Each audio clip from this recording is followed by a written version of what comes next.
The Book of Numbers, Chapter 1. The children of Israel are numbered.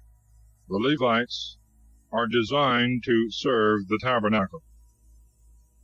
And the Lord spoke to Moses in the desert of Sinai in the tabernacle of the covenant, the first day of the second month, the second year of their going out of Egypt, saying, Take the sum of all the congregation of the children of Israel by their families and houses, and the names of every one, as many as are of the male sex, from 20 years old and upwards, of all the men of Israel fit for war, and you shall number them by their troops, thou and Aaron.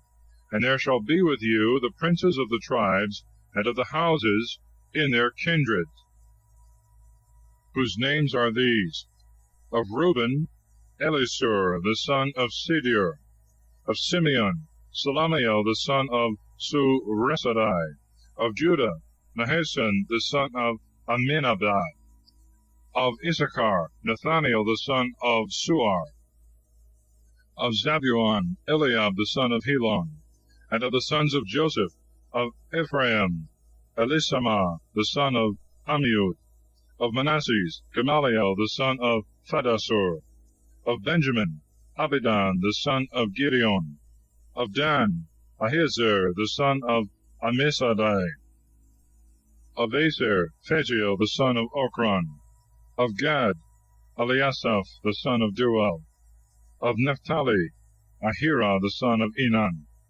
These are the most noble princes of the multitude by their tribes and kindreds, and the chiefs of the army of Israel, whom Moses and Aaron took with all the multitudes of the common people, and assembled them on the first day of the second month, reckoning them up by the kindreds and houses, and families and heads and names of every one 20 years old and upward, as the Lord had commanded Moses.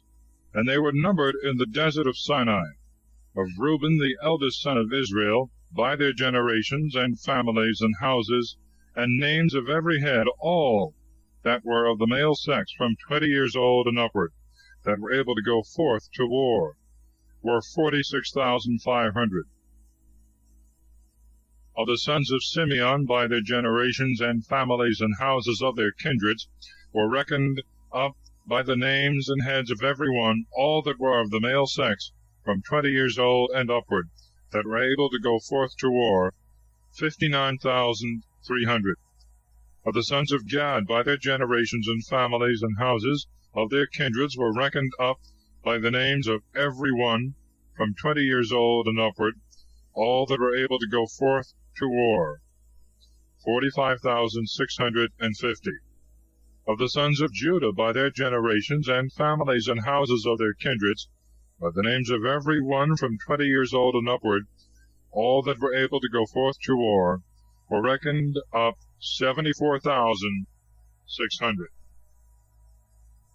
Of the sons of Issachar, by their generations and families and houses of their kindreds, by the names of every one from 20 years old and upward, all that could go forth to war, were reckoned up 54,400. Of the sons of Zebulun, by the generations and families and houses of their kindreds, were reckoned up by the names of every one from 20 years old and upward, all that were able to go forth to war, 57,400. Of the sons of Joseph, namely, of the sons of Ephraim, by the generations and families and houses of their kindreds, were reckoned up by the names of every one from 20 years old and upward, all that were able to go forth to war, 40,500.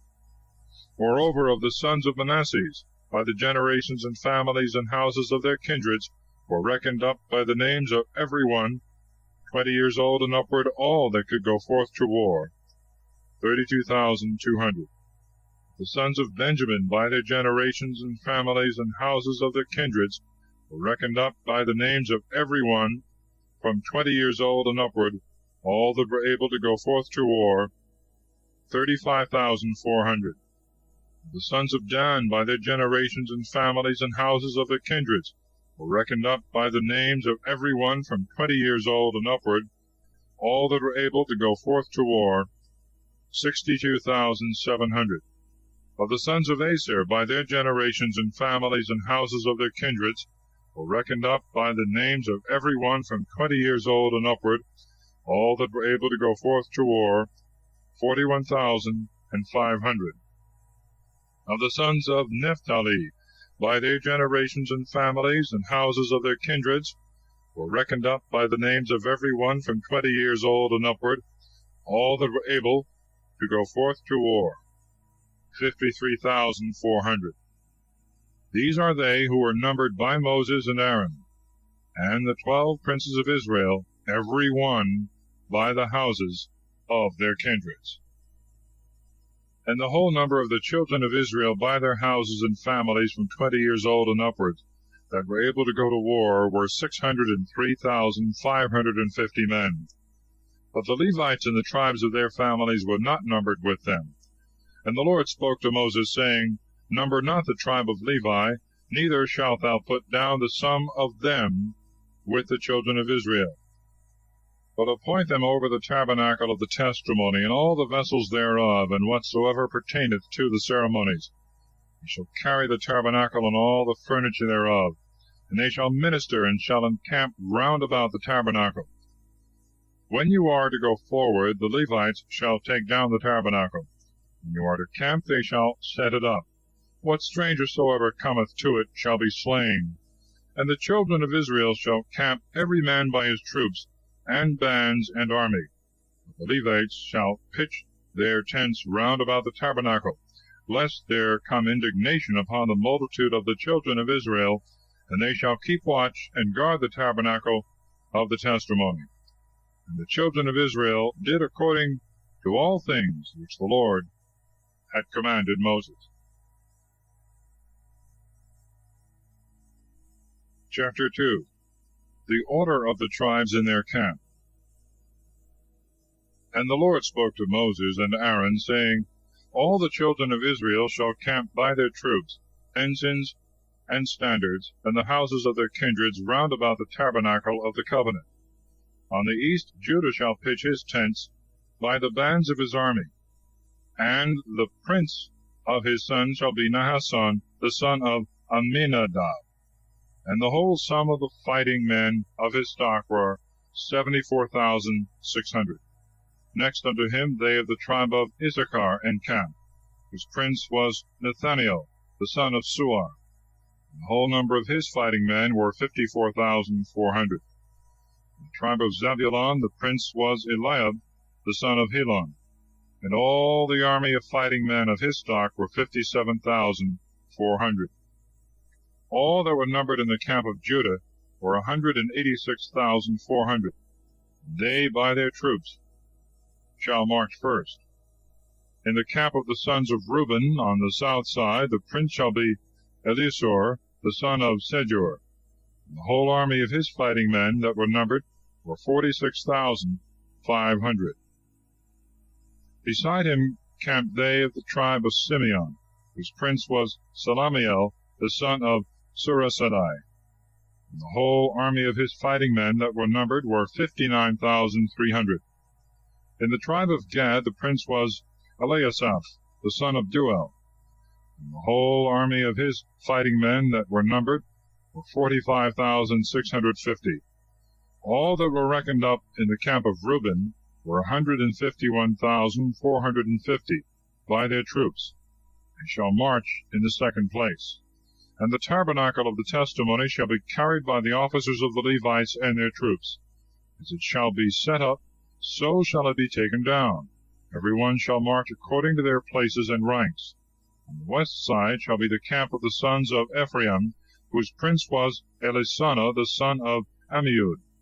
The whole army of his fighting men that were numbered were 40,500, and with them the tribe of the sons of Manasseh, whose prince was Gamaliel, the son of Phaddasur. And the whole army of his fighting men that were numbered were 32,200. In the tribe of the sons of Benjamin the prince was Abidan, the son of Gideon. And the whole army of his fighting men that were reckoned up were 35,400. All that were numbered in the camp of Ephraim were 108,100 by their troops. They shall march in the third place. On the north side camped the sons of Dan, whose prince was Ahiezer, the son of Ammissadai. The whole army of his fighting men that were numbered were 62,700. Beside him, they of the tribe of Aser pitched their tents, whose prince was Phagiel, the son of Ochran.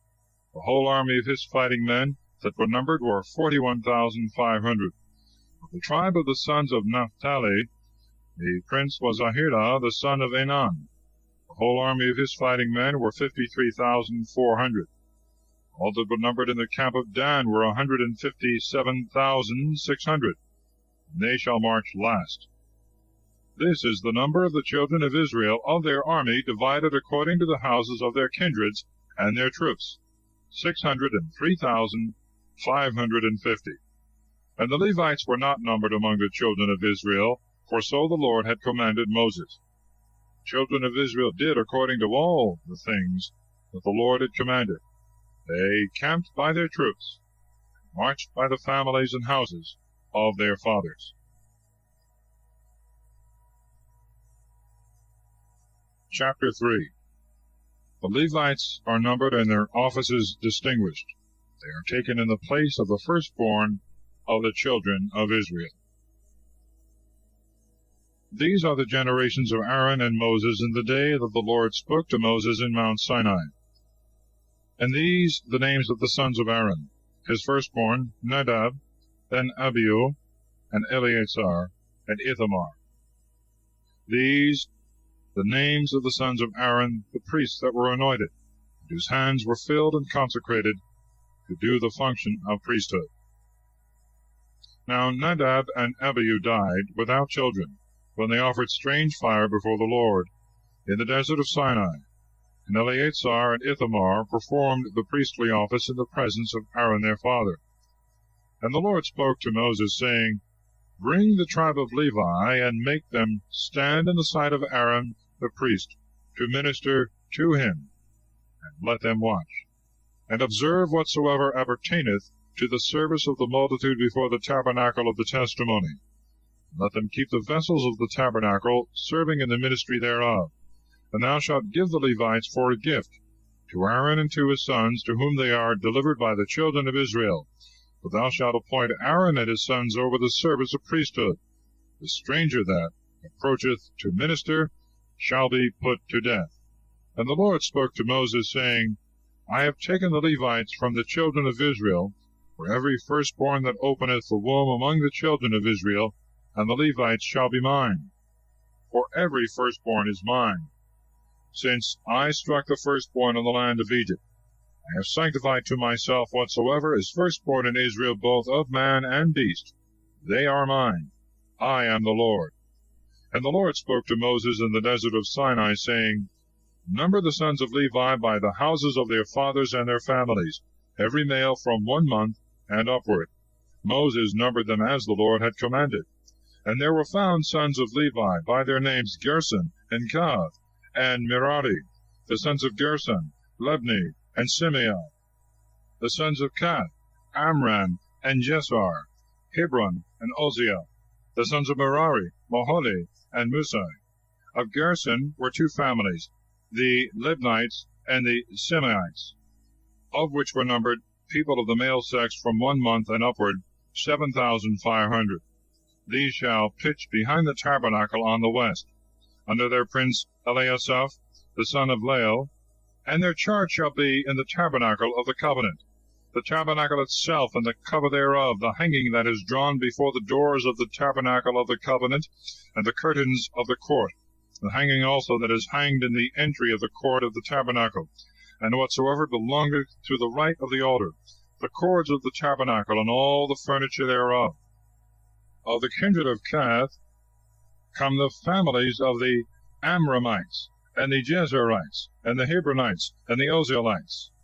These are the families of the Kohathites, reckoned up by their names. All of the male sex from 1 month and upward, 8,600. They shall have the guard of the sanctuary, and shall camp on the south side. And their prince shall be Elisaphan, the son of Uzziel. And they shall keep the ark, and the table, and the candlestick, the altars, and the vessels of the sanctuary, wherewith they minister, and the veil, and all the furniture of this kind. And the prince of the princes of the Levites, Eleazar, the son of Aaron the priest, shall be over them that watch for the guard of the sanctuary. And Merari are the families of the Moabites and Musites, reckoned up by their name. All the male kind from 1 month and upward, 6,200. Their prince Suriel, the son of Abihail, they shall camp on the north side. Under their custody shall be the boards of the tabernacle, and the bars, and the pillars, and their sockets, and all things that pertain to this kind of service. And the pillars of the court round about their sockets, and the pins with their cords. Before the tabernacle of the covenant, that is to say, on the east side, shall Moses and Aaron camp, with their sons, having the custody of the sanctuary, in the midst of the children of Israel. What stranger soever cometh unto it shall be put to death. All the Levites that Moses and Aaron numbered according to the precept of the Lord, by their families of the male kind from 1 month and upward, were 22,000. And the Lord said to Moses, Number the firstborn of the male sex of the children of Israel from 1 month and upward, and thou shalt take the sum of them. And thou shalt take the Levites to me for all the firstborn of the children of Israel. I am the Lord, and their cattle for all the firstborn of the cattle of the children of Israel. Moses reckoned up, as the Lord had commanded, the firstborn of the children of Israel, and the males by their names, from 1 month and upward, were 22,273. And the Lord spoke to Moses, saying, Take the Levites for the firstborn of the children of Israel, and the cattle of the Levites for their cattle, and the Levites shall be mine. I am the Lord. For the price of the 273 of the firstborn of the children of Israel, that exceed the number of the Levites, thou shalt take 5 sickles for every head, according to the weight of the sanctuary. A sickle hath 20 obols. And thou shalt give the money to Aaron and his sons, the price of them that are above. Moses therefore took the money of them that were above, and whom they had redeemed from the Levites. The firstborn of the children of Israel, 1,365 sickles, according to the weight of the sanctuary, and gave it to Aaron and his sons, according to the word that the Lord had commanded him. Chapter 4. The age and time of the Levites' service, their offices and burdens. Then the Lord spoke to Moses and Aaron, saying, Take the sum of the sons of Kohath from the midst of the Levites, by their houses and families, from 30 years old and upward to 50 years old, of all that go in to stand and to minister in the tabernacle of the covenant. This is the service of the son of Kohath. When the camp is to set forward, Aaron and his sons shall go into the tabernacle of the covenant, and the Holy of Holies, and shall take down the veil that hangeth before the door, and shall wrap up the ark of the testimony in it, and shall cover it again with a cover of violet skins, and shall spread over it a cloth all of violet, and shall put in the bars. They shall wrap up also the table of proposition in a cloth of violet, and shall put with it the censers and little mortars, the cups and bowls to pour out the libations. The loaves shall be always on it. And they shall spread over it a cloth of scarlet, which again they shall cover with a covering of violet skins, and shall put in the bars. They shall take also a cloth of violet, wherewith they shall cover the candlestick, with the lamps and tongues thereof, and the snuffers, and all the oil vessels, which are necessary for the dressing of the lamps. And over all they shall put a cover of violet skins, and put in the bars. They shall wrap up the golden altar also in a cloth of violet, and shall spread over it a cover of violet skins, and put in the bars. All the vessels wherewith they minister in the sanctuary they shall wrap up in a cloth of violet, and shall spread over it a cover of violet skin, and put in the bars. They shall cleanse the altar also from the ashes, and shall wrap it up in a purple cloth. And they shall put it with all the vessels that they use in the ministry thereof, that is to say, firepans, flesh hooks and forks, pothooks and shovels. They shall cover all the vessels of the altar together with a covering of violet skins, and shall put in the bars. And when Aaron and his sons have wrapped up the sanctuary and the vessels thereof at the removing of the camp, then shall the sons of Kohath enter in to carry the things wrapped up.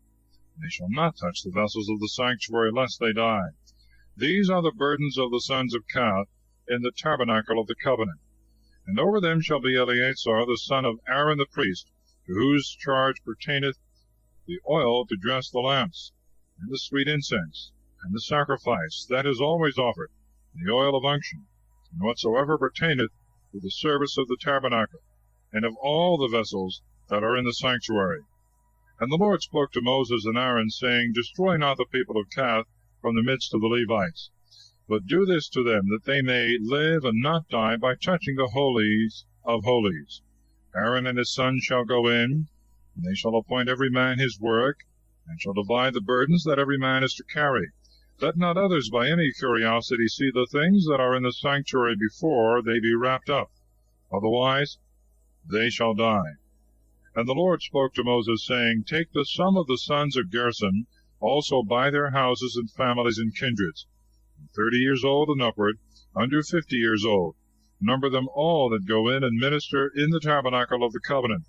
This is the office of the family of the Gershonites, to carry the curtains of the tabernacle and the roof of the covenant, the other covering, and the violet covering over all, and the hanging that hangeth in the entry of the tabernacle of the covenant, the curtains of the court, and the veil in the entry that is before the tabernacle, all things that pertain to the altar, the cords, and the vessels of the ministry.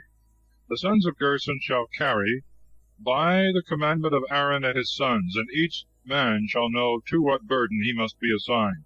This is the service of the family of the Gershonites in the tabernacle of the covenant. And they shall be under the hand of Ithamar the son of Aaron the priest. Thou shalt reckon up the sons of Merari, also by the families and houses of their fathers, from 30 years old and upward, unto 50 years old, all that go into the office of their ministry, and to the service of the covenant of the testimony. These are their burdens.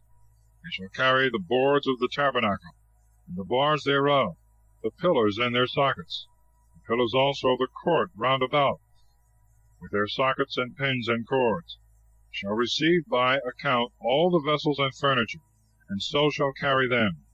This is the office of the family of the Merarites, and their ministry in the tabernacle of the covenant.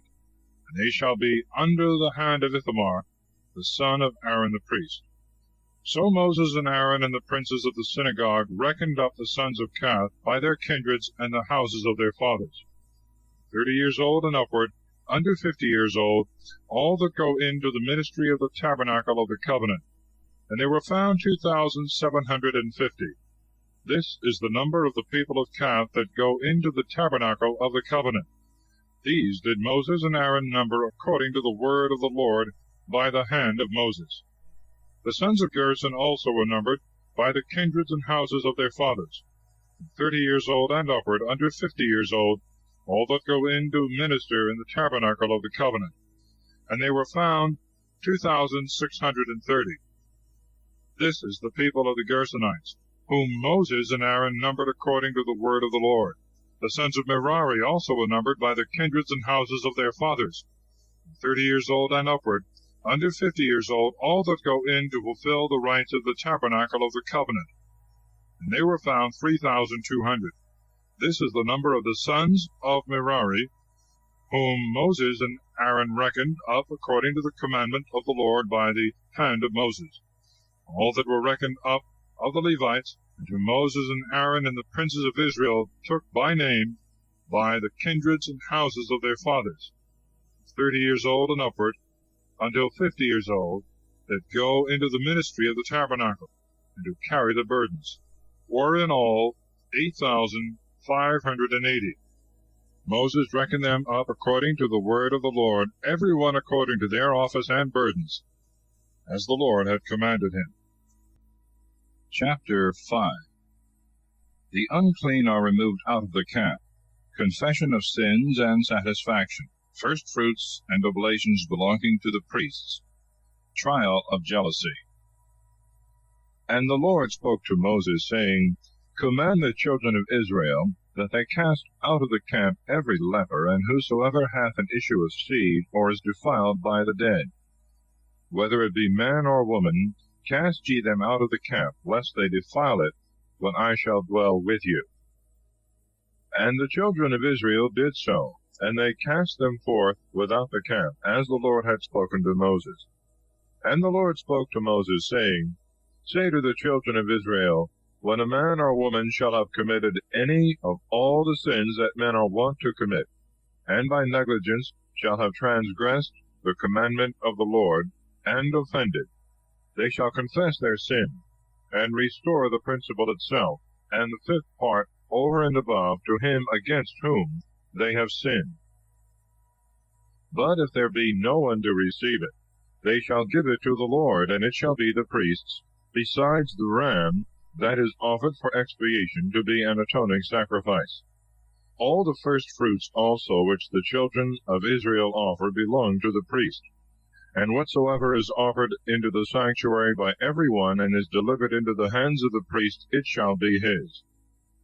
And the Lord spoke to Moses, saying, Speak to the children of Israel, and thou shalt say to them, The man whose wife shall have gone astray, and contemning her husband shall have slept with another man, and her husband cannot discover it, but the adultery is secret, and cannot be proved by witnesses, because she was not found in the adultery. If the spirit of jealousy stir up the husband against his wife, who either is defiled or is charged with false suspicion, he shall bring her to the priest, and shall offer an oblation for her, the 10th part of a measure of barley meal. He shall not pour oil thereon, nor put frankincense upon it, because it is a sacrifice of jealousy, and an oblation searching out adultery. The priest therefore shall offer it, and set it before the Lord. And he shall take holy water in an earthen vessel, and he shall cast a little earth of the pavement of the tabernacle into it. And when the woman shall stand before the Lord, he shall uncover her head, and shall put on her hands the sacrifice of remembrance, and the oblation of jealousy. And he himself shall hold the most bitter waters, whereon he hath heaped curses, with execration. And he shall adjure her, and shall say, If another man hath not slept with thee, and if thou be not defiled by forsaking thy husband's bed, these most bitter waters on which I have heaped curses shall not hurt thee. But if thou hast gone aside from thy husband, and art defiled, and hast lain with another man, these curses shall light upon thee. The Lord make thee a curse, and an example for all among his people. May he make thy thigh to rot, and may thy belly swell and burst asunder. Let the cursed waters enter into thy belly, and may thy womb swell and thy thigh rot. And the woman shall answer, Amen, Amen. And the priest shall write these curses in a book, and shall wash them out with the most bitter waters upon which he hath heaped the curses. And he shall give them her to drink, and when she hath drunk them up, the priest shall take from her hand the sacrifice of jealousy, and shall elevate it before the Lord, and shall put it upon the altar. Yet so as first, to take a handful of the sacrifice of that which is offered, and burn it upon the altar, and so give the most bitter waters to the woman to drink. And when she hath drunk them, if she be defiled, having despised her husband, be guilty of adultery, the malediction shall go through her, and her belly swelling, her thigh shall rot, and the woman shall be a curse, and an example to all the people. But if she be not defiled, she shall not be hurt, and shall bear children. This is the law of jealousy. If a woman hath gone aside from her husband, and be defiled, and the husband stirred up by the spirit of jealousy, bring her before the Lord, and the priest do to her according to all things that are here written. Husband shall be blameless, and she shall bear her iniquity. Chapter 6. The law of the Nazarites, the form of blessing the people. And the Lord spoke to Moses, saying, Speak to the children of Israel, and thou shalt say to them, When a man or a woman shall make a vow to be sanctified, and will consecrate themselves to the Lord, They shall abstain from wine, and from everything that may make a man drunk. They shall not drink vinegar of wine, or of any other drink, nor anything that is pressed out of the grape, nor shall they eat grapes either fresh or dried. All the days that they are consecrated to the Lord by vow, they shall eat nothing that cometh of the vineyard, from the raisin even to the kernel. All the time of his separation no razor shall pass over his head, until the day be fulfilled of his consecration to the Lord. He shall be holy, and shall let the hair of his head grow. All the time of his consecration he shall not go in to any dead. Neither shall he make himself unclean, even for his father, or for his mother, or for his brother, or for his sister, when they die, because the consecration of his God is upon his head. All the days of his separation he shall be holy to the Lord. But if any man die suddenly before him, the head of his consecration shall be defiled, and he shall shave it forthwith on the same day of his purification, and again on the 7th day. And on the 8th day he shall bring 2 turtles or 2 young pigeons to the priest in the entry of the covenant of the testimony. And the priest shall offer one for sin, and the other for a holocaust, and shall pray for him, for that he hath sinned by the dead. And he shall sanctify his head that day, and shall consecrate to the Lord the days of his separation, offering a lamb of 1 year for sin, yet so that the former days be made void, because his sanctification was profane. This is the law of consecration. When the days which he had determined by vow shall be expired, he shall bring him to the door of the tabernacle of the covenant, and shall offer his oblation to the Lord, 1 he-lamb of a year old without blemish for a holocaust, and 1 ewe-lamb of a year old without blemish for a sin offering, and 1 ram without blemish for a victim of peace offering. A basket also of unleavened bread, tempered with oil, and wafers without leaven anointed with oil, and the libations of each. And the priest shall present them before the Lord, and shall offer both the sin offering and the holocaust. But the ram he shall immolate for a sacrifice of peace offering to the Lord, offering at the same time the basket of unleavened bread, and the libations that are due by custom. Then shall the hair of the consecration of the Nazarite be shaved off before the door of the tabernacle of the covenant, and he shall take his hair, and lay it upon the fire which is under the sacrifice of the peace offerings, and shall take the boiled shoulder of the ram, and 1 unleavened cake out of the basket, and 1 unleavened wafer, and he shall deliver them into the hands of the Nazarite, after his head is shaven. And receiving them again from him, he shall elevate them in the sight of the Lord, and they being sanctified shall belong to the priest, as the breast, which was commanded to be separated, and the shoulder. After this the Nazarite may drink wine. This is the law of the Nazarite, when he hath vowed his oblation to the Lord in the time of his consecration, besides those things which his hand shall find, according to that which he had vowed in his mind, so shall he do for the fulfilling of his sanctification.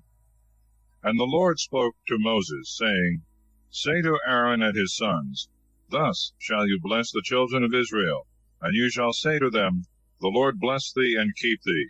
The Lord show his face to thee, and have mercy on thee. The Lord turn his countenance to thee, and give thee peace. And they shall invoke my name upon the children of Israel, and I will bless them. Chapter 7. The offerings of the princes at the dedication of the tabernacle. God speaketh to Moses from the propitiatory. And it came to pass in the day that Moses had finished the tabernacle, and set it up, and had anointed and sanctified it with all its vessels, the altar likewise and all the vessels thereof, the princes of Israel and the heads of the families in every tribe, who were the rulers of them who had been numbered, offered their gifts before the Lord, 6 wagons covered, and 12 oxen. 2 princes offered 1 wagon, and each one the ox, and they offered them before the tabernacle. And the Lord said to Moses, Receive them from them to serve in the ministry of the tabernacle, and thou shalt deliver them to the Levites according to the order of their ministry. Moses therefore, receiving the wagons and the oxen, delivered them to the Levites. 2 wagons and 4 oxen he gave to the sons of Gershon, according to their necessity.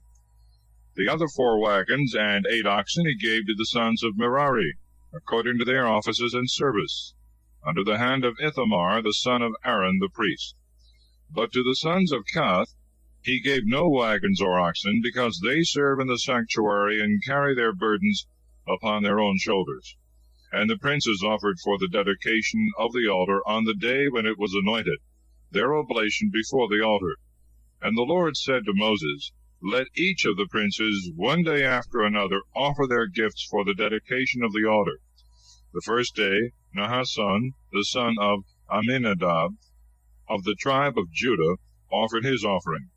And his offering was a silver dish weighing 130 shekels, a silver bowl of 70 shekels, according to the weight of the sanctuary, both full of flour tempered with oil, for a sacrifice. A little mortar of 10 shekels of gold, full of incense. An ox of the herd, and a ram, and a lamb of a year old for a holocaust, and a buck goat for sin. And for the sacrifice of peace offerings, 2 oxen, 5 rams, 5 he-goats, 5 lambs of a year old.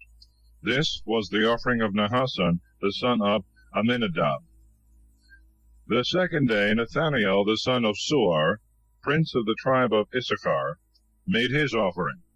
A silver dish weighing 130 shekels, a silver bowl of 70 shekels, according to the weight of the sanctuary, both full of flour tempered with oil for a sacrifice.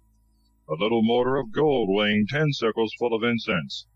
An ox of the herd, and a ram, and a lamb of a year old for a holocaust, and a buck goat for sin. And for the sacrifice of peace offerings, 2 oxen, 5 rams, 5 buck goats, 5 lambs of a year old. This was the offering of Nathaniel, the son of Suar. The third day the prince of the sons of Zebulun, Eliab, the son of Helon, offered a silver dish weighing 130 shekels, a silver bowl of 70 shekels by the weight of the sanctuary, both full of flour tempered with oil for a sacrifice. A little mortar of gold weighing 10 shekels, full of incense. An ox of the herd, and a ram, and a lamb of a year old for a holocaust, and a buck goat for sin. And for the sacrifice of peace offerings, 2 oxen, 5 rams, 5 buck goats, 5 lambs of a year old. This is the oblation of Eliab, the son of Helon. The fourth day the prince of the sons of Reuben, Elisur, the son of Sidiur, offered a silver dish weighing 130 shekels, a silver bowl of 70 shekels, according to the weight of the sanctuary, both full of flour tempered with oil for a sacrifice. A little mortar of gold weighing 10 shekels, full of incense. An ox of the herd, and a ram, and a lamb of a year old for a holocaust, and a buck goat for sin. And for victims of peace offerings, 2 oxen, 5 rams, 5 buck goats, 5 lambs of a year old. This was the offering of Elisur the son of Sidiur. The fifth day the prince of the sons of Simeon, Salamiel the son of Suresadai, offered a silver dish weighing 130 shekels, a silver bowl of 70 shekels after the weight of the sanctuary, both full of flour tempered with oil for a sacrifice. A little mortar of gold weighing 10 shekels, full of incense. An ox of the herd, and a ram, and a lamb of a year old for a holocaust, and a buck goat for sin. And for sacrifices of peace offerings, 2 oxen, 5 rams, 5 buck goats, 5 lambs of a year old. This was the offering of Salamiel, the son of Suresadai. The sixth day the prince of the sons of Gad, Eliasaph, the son of Deuel, offered a silver dish weighing 130 shekels, a silver bowl of 70 shekels by the weight of the sanctuary, both full of flour tempered with oil, for a sacrifice. A little mortar of gold weighing 10 shekels, full of incense. An ox of the herd, and a ram, and a lamb of a year old for a holocaust, and a buck goat for sin. And for sacrifices of peace offerings, 2 oxen, 5 rams, 5 buck goats, 5 lambs of a year old. This was the offering of Eliasaph, the son of Deuel. The seventh day the prince of the sons of Ephraim, Elisama the son of Ammiud offered a silver dish weighing 130 sickles, a silver bowl of 70 sickles according to the weight of the sanctuary, both full of flour tempered with oil for a sacrifice, a little mortar of gold weighing 10 sickles full of incense, an ox of the herd, and a ram, and a lamb of a year old for a holocaust, and a buck goat for sin, and for sacrifices of peace offerings 2 oxen, 5 rams, 5 buck goats, 5 lambs of a year old. This was the offering of Elisama the son of Ammiud. The 8th day the prince of the sons of Manasseh, Gamaliel the son of Phaddasur, offered a silver dish weighing 130 sickles, a silver bowl of 70 sickles according to the weight of the sanctuary, both full of flour tempered with oil for a sacrifice, a little mortar of gold weighing 10 sickles full of incense, an ox of the herd, and a ram, and a lamb of a year old for a holocaust, and a buck goat for sin, and for sacrifices of peace offerings 2 oxen, 5 rams, 5 buck goats, 5 lambs of a year old. This was the offering of Gamaliel the son of Phaddasur.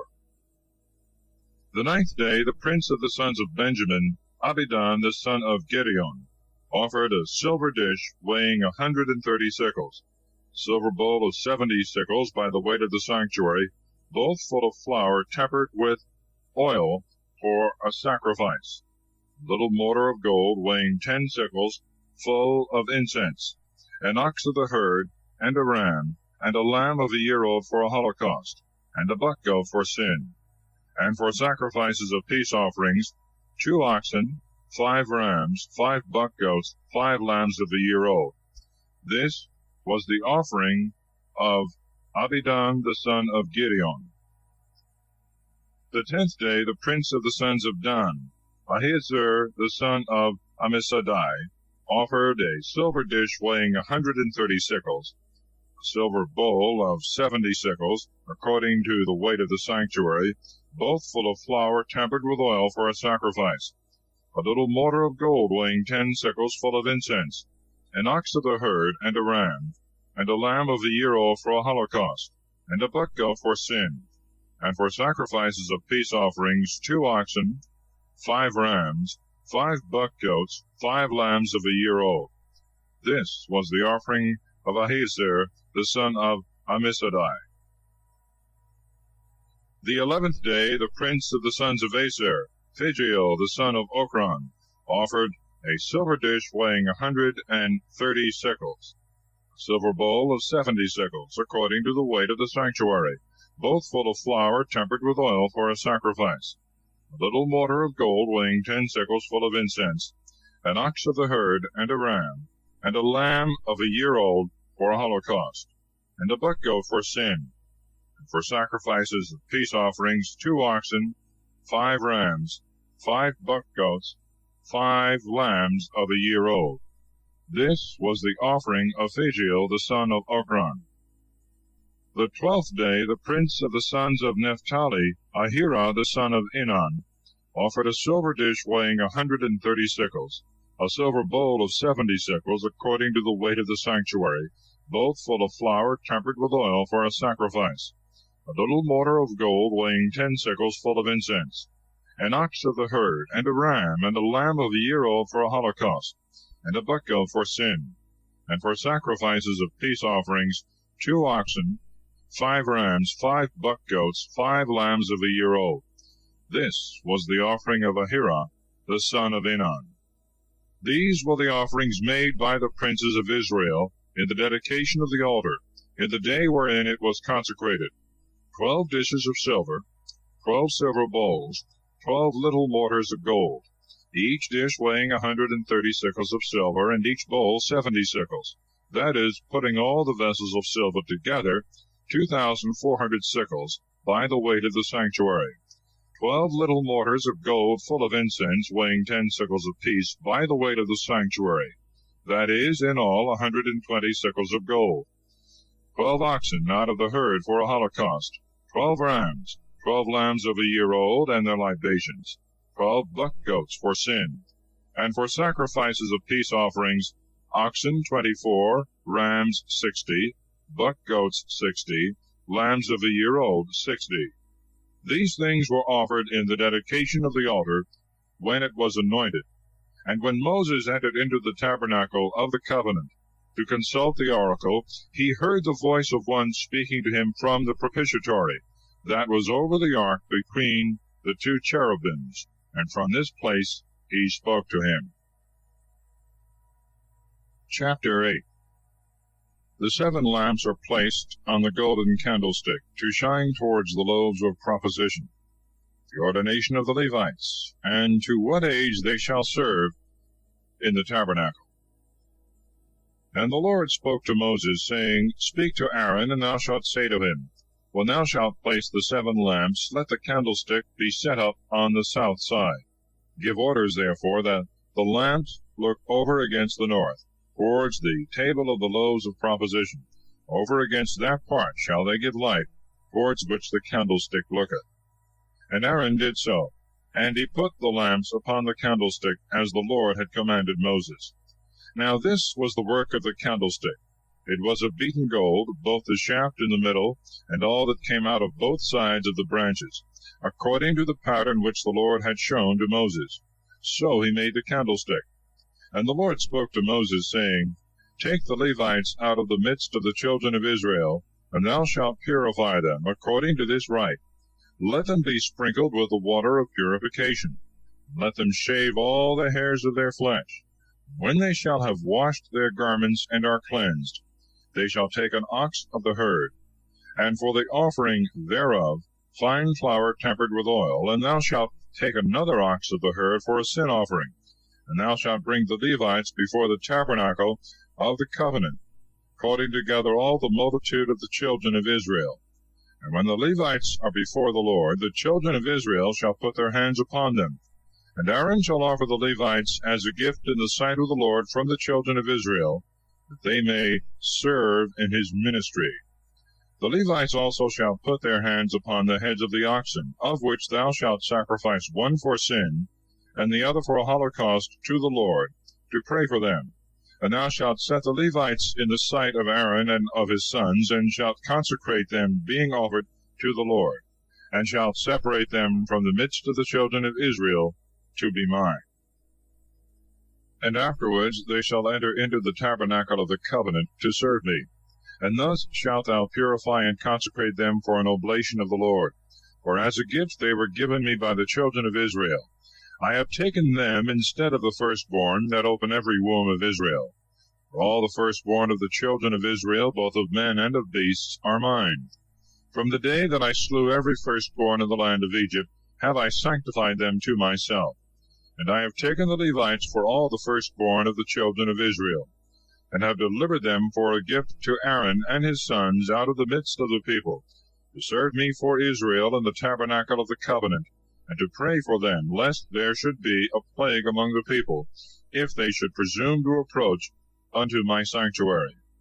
And Moses and Aaron, all the multitude of the children of Israel, did with the Levites all that the Lord had commanded Moses. And they were purified, and washed their garments. And Aaron lifted them up in the sight of the Lord, and prayed for them, that being purified they might go into the tabernacle of the covenant to do their services before Aaron and his sons. As the Lord had commanded Moses touching the Levites, so was it done. And the Lord spoke to Moses, saying, This is the law of the Levites.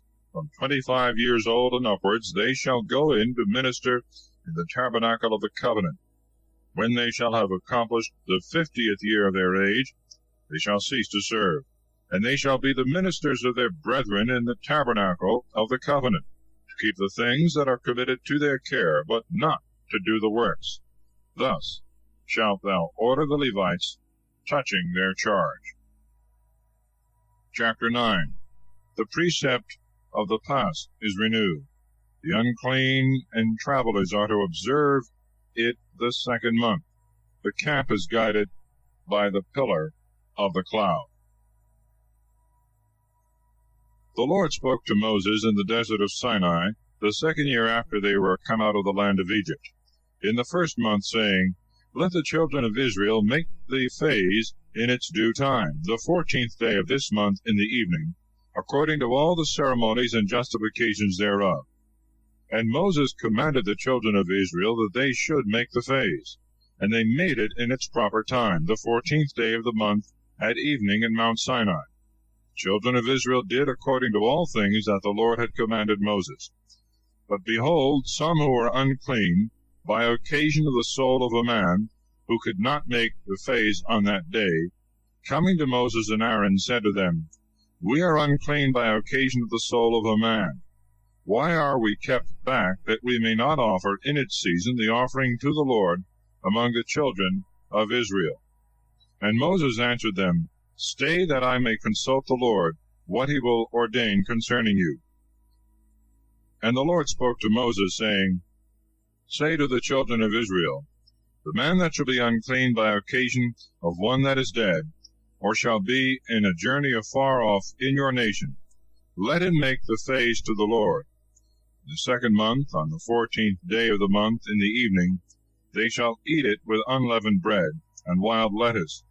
They shall not leave anything thereof until morning, nor break a bone thereof. They shall observe all the ceremonies of the phase. But if any man is clean, and was not on a journey, and did not make the phase, that soul shall be cut off from among his people, because he offered not sacrifice to the Lord in due season. He shall bear his sin.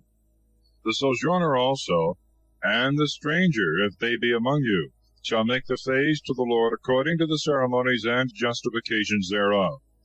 The same ordinance shall be with you both for the stranger and for him that was born in the land.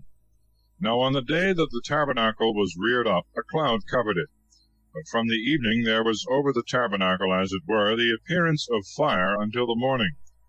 So it was always. By day the cloud covered it, and by night, as it were, the appearance of fire. And when the cloud that covered the tabernacle was taken up, then the children of Israel marched forward, and in the place where the cloud stood still, there they camped. At the commandment of the Lord they marched, and at his commandment they pitched the tabernacle. All the days that the cloud abode over the tabernacle they remained in the same place. And if it was so that it continued over it a long time, the children of Israel kept the watches of the Lord, and marched not, for as many days soever as the cloud stayed over the tabernacle. At the commandment of the Lord they pitched their tents, and at his commandment they took them down. If the cloud tarried from evening until morning, and immediately at break of day left the tabernacle, they marched forward. And if it departed after a day and a night, they took down their tents. But if it remained over the tabernacle for 2 days, or a month, or a longer time, the children of Israel remained in the same place, and marched not. But immediately as soon as it departed, they removed the camp. By the word of the Lord they pitched their tents, and by his word they marched, and kept the watches of the Lord, according to his commandment, by the hand of Moses. Chapter 10. The silver trumpets and their use. They march from Sinai. And the Lord spoke to Moses, saying, Make thee 2 trumpets of beaten silver, wherewith thou mayest call together the multitude when the camp is to be removed. And when thou shalt sound the trumpets, all the multitude shall gather unto thee to the door of the tabernacle of the covenant. If thou sound but once, princes and the heads of the multitude of Israel shall come to thee. But if the sound of the trumpets be longer, and with interruptions, they that are on the east side shall first go forward, and at the second sounding and like noise of the trumpet, they who lie on the south side shall take up their tents, and after this manner shall the rest do, when the trumpets shall sound for a march. But when the people is to be gathered together, the sound of the trumpets shall be plain, and they shall not make a broken sound. And the sons of Aaron the priest shall sound the trumpets, and this shall be an ordinance forever in your generations. If you go forth to war out of your land against the enemies that fight against you, you shall sound aloud with the trumpets, and there shall be a remembrance of you before the Lord your God, that you may be delivered out of the hands of your enemies. If at any time you shall have a banquet, and on your festival days, and on the first days of your months, you shall sound the trumpets over the holocausts and the sacrifices of peace offerings, that they may be to you for a remembrance of your God. I am the Lord your God. The 2nd year, in the 2nd month, the 20th day of the month, the cloud was taken up from the tabernacle of the covenant, and the children of Israel marched by their troops from the desert of Sinai, and the cloud rested in the wilderness of Paran. And the first went forward according to the commandment of the Lord by the hand of Moses. The sons of Judah by their troops, whose prince was Nahashon, the son of Amminadab. In the tribe of the sons of Issachar, the prince was Nathaniel, the son of Suar. In the tribe of Zebulun, the prince was Eliab, the son of Helon. And the tabernacle was taken down, and the sons of Gerson and Merari set forward, bearing it. And the sons of Reuben also marched by their troops and ranks, whose prince was Helisor, the son of Sidiur. And in the tribe of Simeon the prince was Salamiel, the son of Sorisadai. And in the tribe of Gad the prince was Eliasaph, the son of Deuel. Then the Kehathites also marched, carrying the sanctuary. So long was the tabernacle carried, till they came to the place of setting it up. The sons of Ephraim also moved their camp by their troops, in whose army the prince was Elisama, the son of Ammiud. And in the tribe of the sons of Manasseh the prince was Gamaliel, the son of Phaddasur. And in the tribe of Benjamin the prince was Abidan, the son of Gideon. The last of all the camp marked the sons of Dan by their troops, in whose army the prince was Ahiezer, the son of Ammissadai. And in the tribe of the sons of Aser the prince was Phagiel, the son of Ochran. And in the tribe of the sons of Naphtali the prince was Ahira, the son of Enan. This was the order of the camps, and marches of the children of Israel by their troops, when they set forward. And Moses said to Hobab, the son of Raguel, the Midianite, his kinsman, We are going towards the place which the Lord will give us. Come with us, that we may do thee good. For the Lord hath promised good things to Israel. But he answered him, I will not go with thee, but I will return to my country, wherein I was born. And he said, Do not leave us, for thou knowest in what places we should encamp in the wilderness, and thou shalt be our guide. And if thou comest with us, we will give thee what is the best of the riches, which the Lord shall deliver to us. So they marched from the mount of the Lord 3 days' journey. And the ark of the covenant of the Lord went before them, for 3 days, providing a place for the camp. The cloud also of the Lord was over them by day when they marched. And when the ark was lifted up, Moses said, Arise, O Lord, and let thy enemies be scattered, and let them that hate thee flee from before thy face. And when it was set down, he said, Return, O Lord, to the multitude of the host of Israel. Chapter 11. The people murmur, and are punished with fire. God appointeth 70 ancients for assistance to Moses. They prophesy. The people have their fill of flesh, but forthwith many die of the plague. In the meantime there arose a murmuring of the people against the Lord, as it were repining at their fatigue. And when the Lord heard it, he was angry, and the fire of the Lord being kindled against them, devoured them that were at the uttermost part of the camp. And when the people cried to Moses, Moses prayed to the Lord, and the fire was swallowed up. And he called the name of that place the Burning, for that the fire of the Lord had been kindled against them. For a mixed multitude of people that came up with them burned with desire, sitting and weeping, the children of Israel also being joined with them, and said, Who shall give us flesh to eat? We remember the fish that we ate in Egypt, free cost. Cucumbers come into our mind, and the melons, and the leeks, and the onions, and the garlic. Our soul is dry, our eyes behold nothing else but manna. Now the manna was like coriander seed, of the color of bdellium. And the people went about, and gathering it, ground it in a mill, or beat it in a mortar, and boiled it in a pot, and made cakes thereof of the taste of bread tempered with oil. And when the dew fell in the night upon the camp, the manna also fell with it. Now Moses heard the people weeping by their families, every one at the door of his tent. And the wrath of the Lord was exceedingly enkindled. To Moses also the thing seemed insupportable. And he said to the Lord, Why hast thou afflicted thy servant? Wherefore do I not find favor before thee? And why hast thou laid the weight of all this people upon me? Have I conceived all this multitude, or begotten them, that thou shouldst say to me, Carry them in thy bosom, as the nurse is wont to carry the little infant, and bear them into the land, for which thou hast sworn to their fathers? Whence should I have flesh to give to so great a multitude? They weep against me, saying, Give us flesh, that we may eat. I am not able alone to bear all this people, because it is too heavy for me. But if it seem unto thee otherwise, I beseech thee to kill me, and let me find grace in thy eyes, that I be not afflicted with so great evils. And the Lord said to Moses, Gather unto me 70 men of the ancients of Israel, whom thou knowest to be ancients and masters of the people. And thou shalt bring them to the door of the tabernacle of the covenant, and shall make them stand there with thee, that I may come down and speak with thee.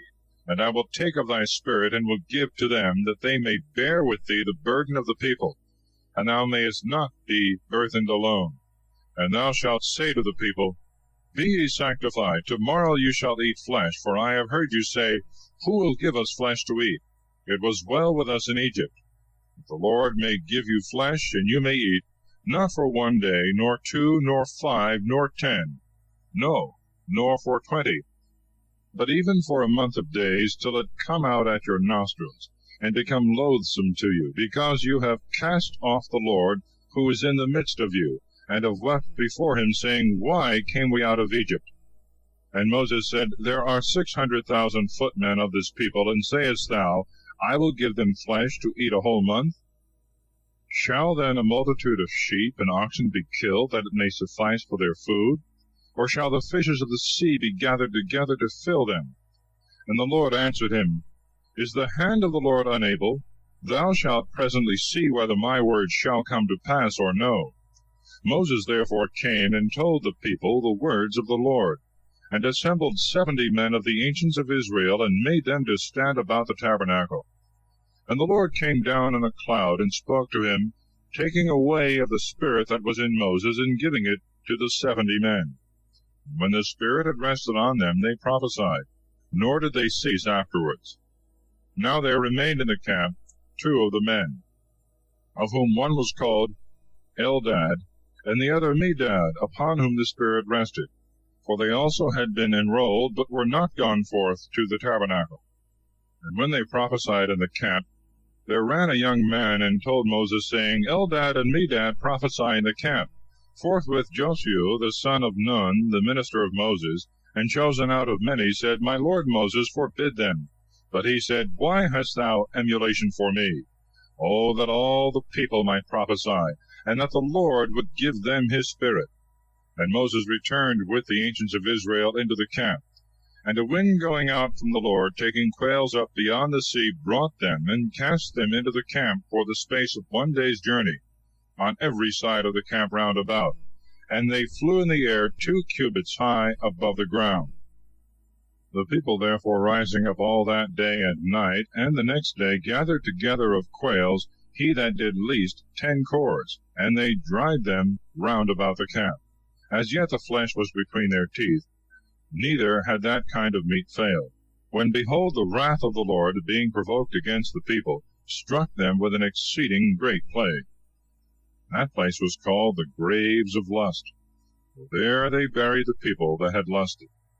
Departing from the graves of lust, they came unto Hazeroth, and abode there.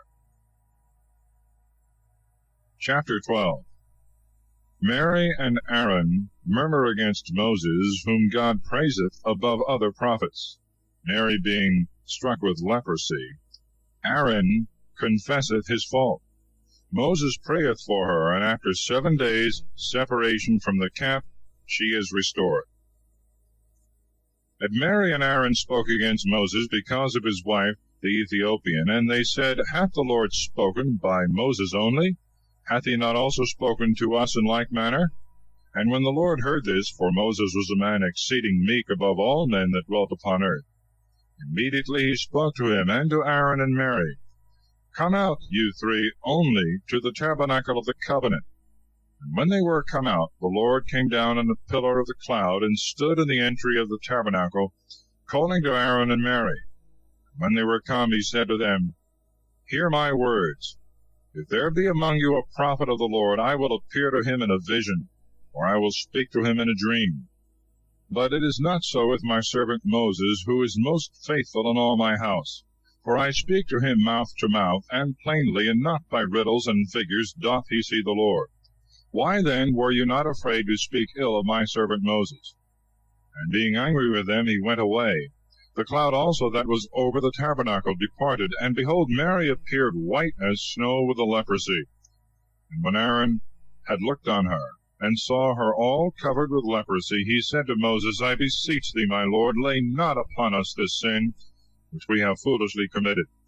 Let her not be as one dead, and as an abortive that is cast forth from the mother's womb. Lo, now 1/2 of her flesh is consumed with the leprosy. And Moses cried to the Lord, saying, O God, I beseech thee, heal her. And the Lord answered him, If her father had smitten upon her face, ought she not to have been ashamed for 7 days at least? Let her be separated 7 days without the camp, and afterwards she shall be called again. Mary therefore was put out of the camp 7 days, and the people moved not from that place until Mary was called again.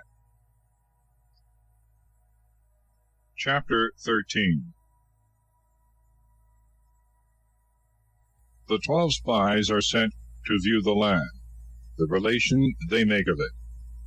And the people marched from Hazeroth, and pitched their tents in the desert of Paran. And there the Lord spoke to Moses, saying, Send men to view the land of Canaan, which I will give to the children of Israel, one of every tribe of the rulers.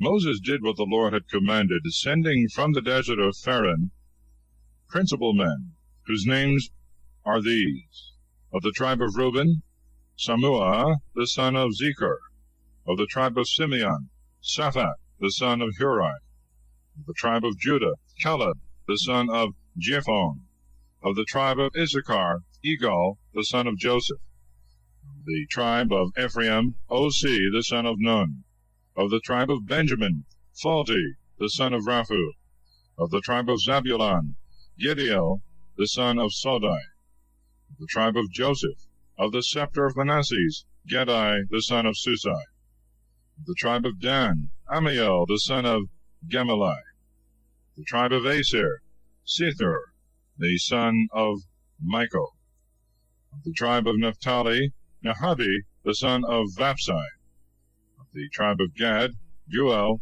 the son of Machi. These are the names of the men whom Moses sent to view the land. And he called Osei the son of Nun, Joshua. And Moses sent them to view the land of Canaan, and said to them, Go you up by the south side, and when you shall come to the mountains, view the land of what sort it is, and the people that are the inhabitants thereof, whether they be strong or weak, few in number or many. The land itself, whether it be good or bad, what manner of cities, walled or without walls, the ground fat or barren, woody or without trees. Be of good courage, and bring us of the fruits of the land. Now it was the time when the first ripe grapes are fit to be eaten. And when they were gone up, they viewed the land from the desert of Sin, unto Rohab, as you enter into Emath. And they went up at the south side, and came to Hebron, where were Achiman, and Sisai, and Tholmai, the sons of Enak. Hebron was built 7 years before Tanis, the city of Egypt. And going forward as far as the torrent of the cluster of grapes, they cut off a branch with its cluster of grapes, which 2 men carried upon a lever. Then they took also of the pomegranates, and of the figs of that place, which was called Nehileskol, that is to say, the torrent of a cluster of grapes, because from thence the children of Israel had carried a cluster of grapes. And they that went to spy out the land returned after 40 days, having gone round all the country. and came to Moses and Aaron, and to all the assembly of the children of Israel, to the desert of Paran, which is in Kadesh, speaking to them and to all the multitude, and showed them the fruits of the land.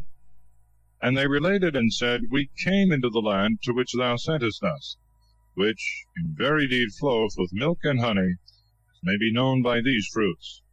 But it hath very strong inhabitants, and the cities are great and walled. We saw there the race of Enoch. Amalek dwelleth in the south, the Hittite and the Jebusite, and the Amorite in the mountains. The Canaanite abideth by the sea and near the streams of the Jordan.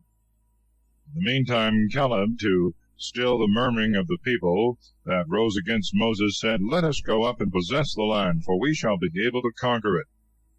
But the others that had been with him said, No, we are not able to go up to this people, because they are stronger than we. And they spoke ill of the land which they had viewed before the children of Israel, saying, The land which we have viewed devoureth its inhabitants. The people that we beheld are of a tall stature. There we saw certain monsters of the sons of Enoch, of the giant kind, in comparison of whom we seemed like locusts. Chapter 14. The people murmur. God threateneth to destroy them. He is appeased by Moses, yet so as to exclude the murmurers from entering the promised land. The authors of the sedition are struck dead. The rest, going to fight against the will of God, are beaten. Therefore the whole multitude crying wept that night, and all the children of Israel murmured against Moses and Aaron, saying, Would God that we had died in Egypt, and would God we may die in this vast wilderness, and that the Lord may not bring us into this land, lest we fall by the sword, and our wives and children be led away captives. Is it not better to return into Egypt? And they said one to another, Let us appoint a captain, and let us return into Egypt. And when Moses and Aaron heard this, they fell down flat upon the ground before the multitude of the children of Israel.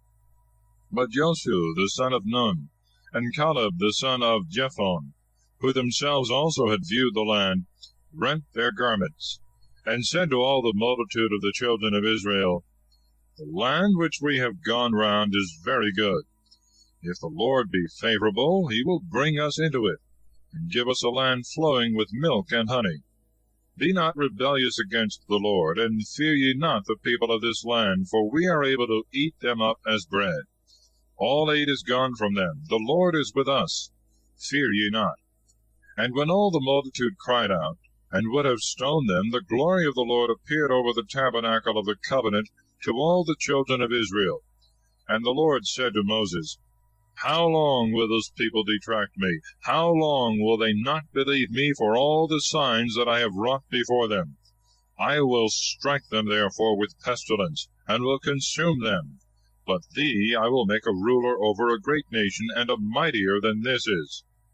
And Moses said to the Lord, That the Egyptians from the midst of whom thou hast brought forth this people, and the inhabitants of this land, do have heard that thou, O Lord, art among this people, and are seen face to face, and thy cloud protecteth them, and thou goest before them in a pillar of a cloud by day, and in a pillar of fire by night, may hear that thou hast killed so great a multitude, as it were one man, and may say, He could not bring the people into the land for which he hath sworn.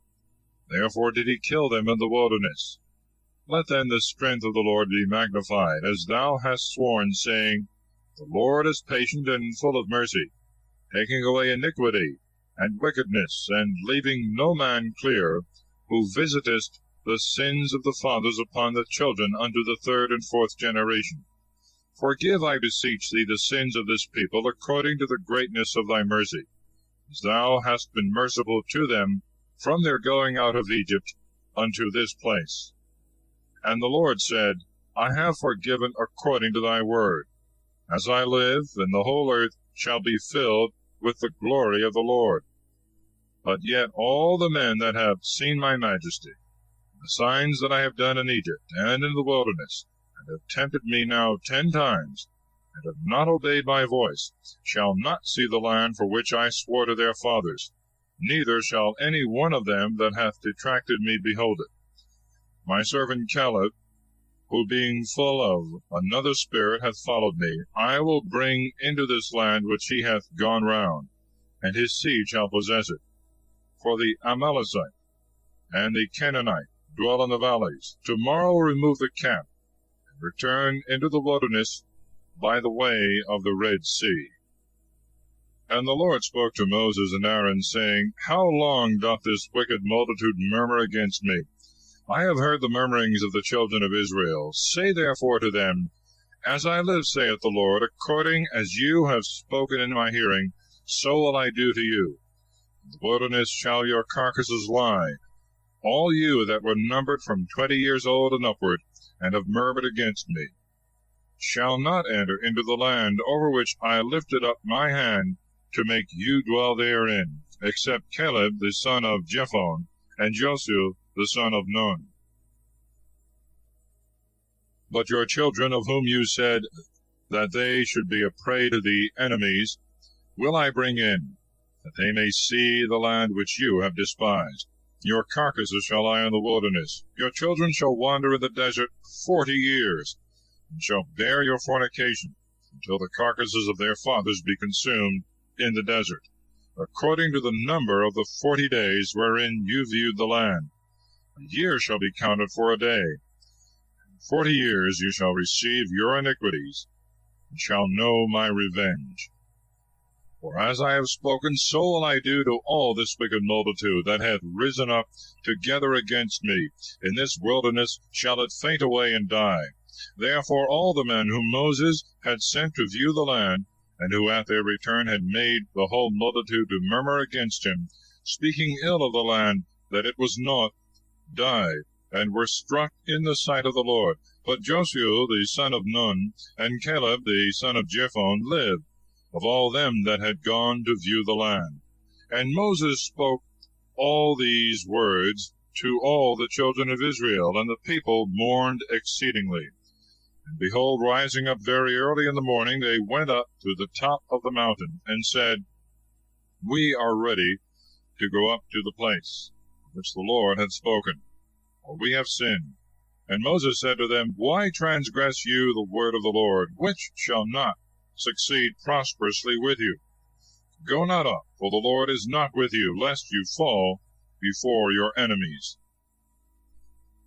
The Amalekite and the Canaanite are before you, and by their sword you shall fall, because you would not consent to the Lord, neither will the Lord be with you. But they, being blinded, went up to the top of the mountain. But the ark of the testament of the Lord and Moses departed not from the camp. And the Amalekite came down, and the Canaanite that dwelt in the mountain, and smiting and slaying them, pursued them as far as Hormah.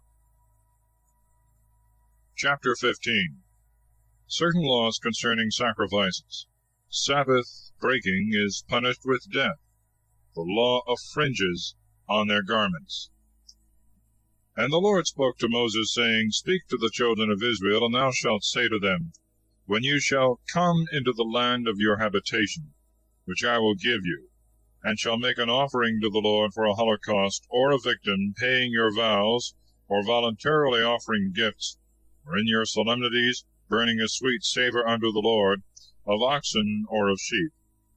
Whosoever immolateth the victim shall offer a sacrifice of fine flour, the 10th part of an ephah, tempered with the 4th part of a hin of oil. And he shall give the same measure of wine to pour out in libations for the holocaust or for the victim. For every lamb and for every ram there shall be a sacrifice of flour of 2/10, which shall be tempered with the 3rd part of a hin of oil.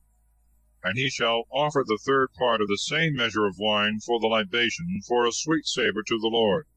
But when thou offerest a holocaust or sacrifice of oxen to fulfill thy vow, or for victims of peace offerings, thou shalt give for every ox 3/10 of flour tempered with half a hin of oil, and wine for libations of the same measure, for an offering of most sweet savor to the Lord.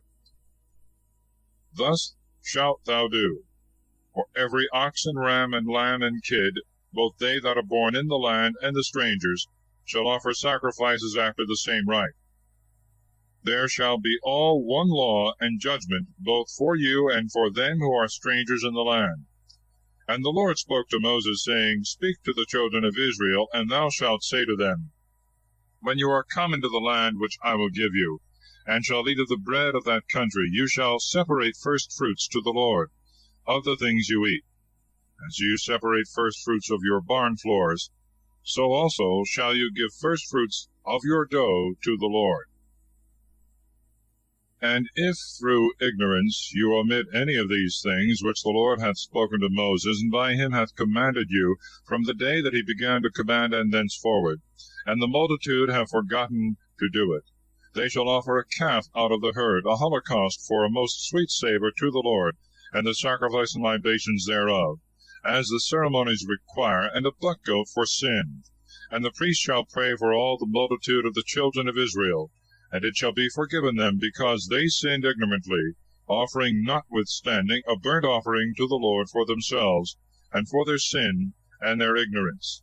And it should be forgiven all the people of the children of Israel, and the strangers that sojourn among them, because it is the fault of all the people through ignorance. But if one soul shall sin ignorantly, he shall offer a she-goat of a year old for his sin. And the priest shall pray for him, because he sinned ignorantly before the Lord, and he shall obtain his pardon, and it shall be forgiven him. The same law shall be for all that sin by ignorance, whether they be natives or strangers.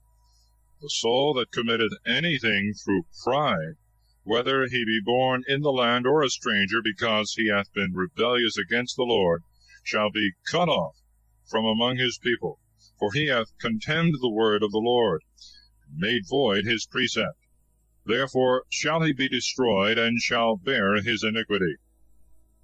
And it came to pass, when the children of Israel were in the wilderness, and had found a man gathering sticks on the Sabbath day, that they brought him to Moses and Aaron and the whole multitude, and they put him into prison, not knowing what they should do with him. And the Lord said to Moses, Let that man die, let all the multitude stone him without the camp. When they had brought him out, they stoned him, and he died as the Lord had commanded.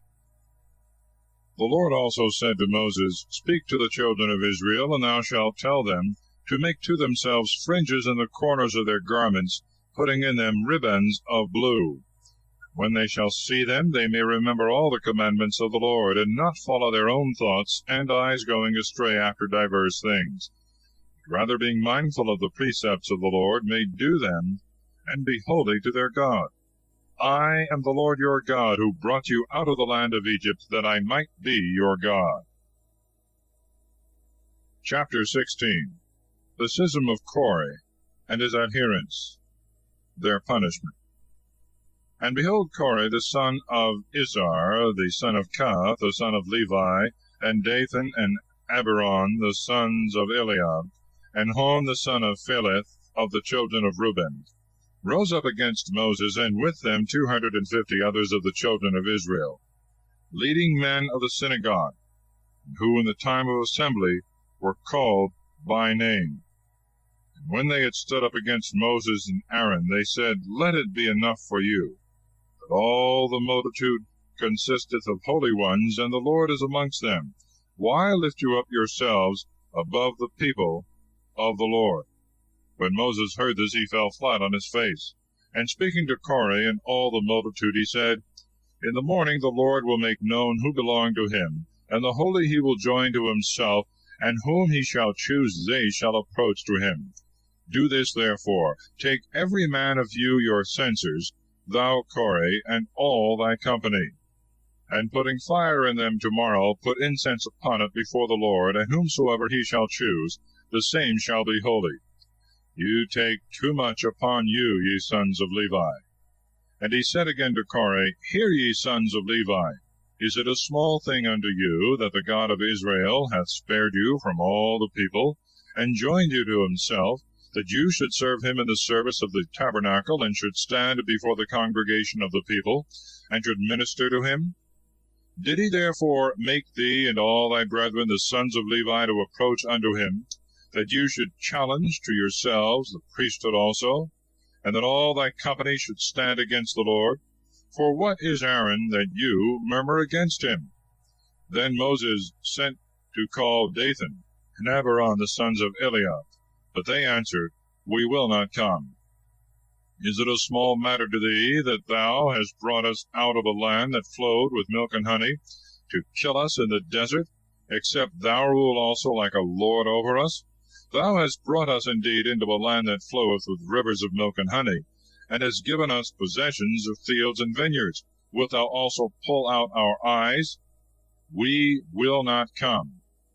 Moses therefore, being very angry, said to the Lord, Respect not their sacrifices. Thou knowest that I have not taken of them so much as a young ass at any time, nor have injured any of them. And he said to Korah, Do thou and thy congregation stand apart before the Lord tomorrow, and Aaron apart. Take every one of you censers, and put incense into them, offering to the Lord 250 censers. Let Aaron also hold his censer. When they had done this, Moses and Aaron standing, and had drawn up all the multitude against them to the door of the tabernacle, the glory of the Lord appeared to them all. And the Lord, speaking to Moses and Aaron, said, Separate yourselves from among this congregation, that I may presently destroy them. They fell flat on their face and said, O most mighty, the God of the spirits of all flesh, for one man's sin shall thy wrath rage against all? And the Lord called to Moses, Command the whole people to separate themselves from the tents of Korah and Dathan and Abiram. And Moses arose and went to Dathan and Abiram. And the ancients of Israel following him, he said to the multitude, Depart from the tents of these wicked men, and touch nothing of theirs, lest you be involved in their sins. And when they were departed from their tents round about, Dathan and Abiram coming out stood in the entry of their pavilions with their wives and children, and all the people. And Moses said, By this you shall know that the Lord hath sent me to do all things that you see, and that I have not forged them of my own head. These men die the common death of men, and if they be visited with a plague, wherewith others also are wont to be visited, the Lord did not send me.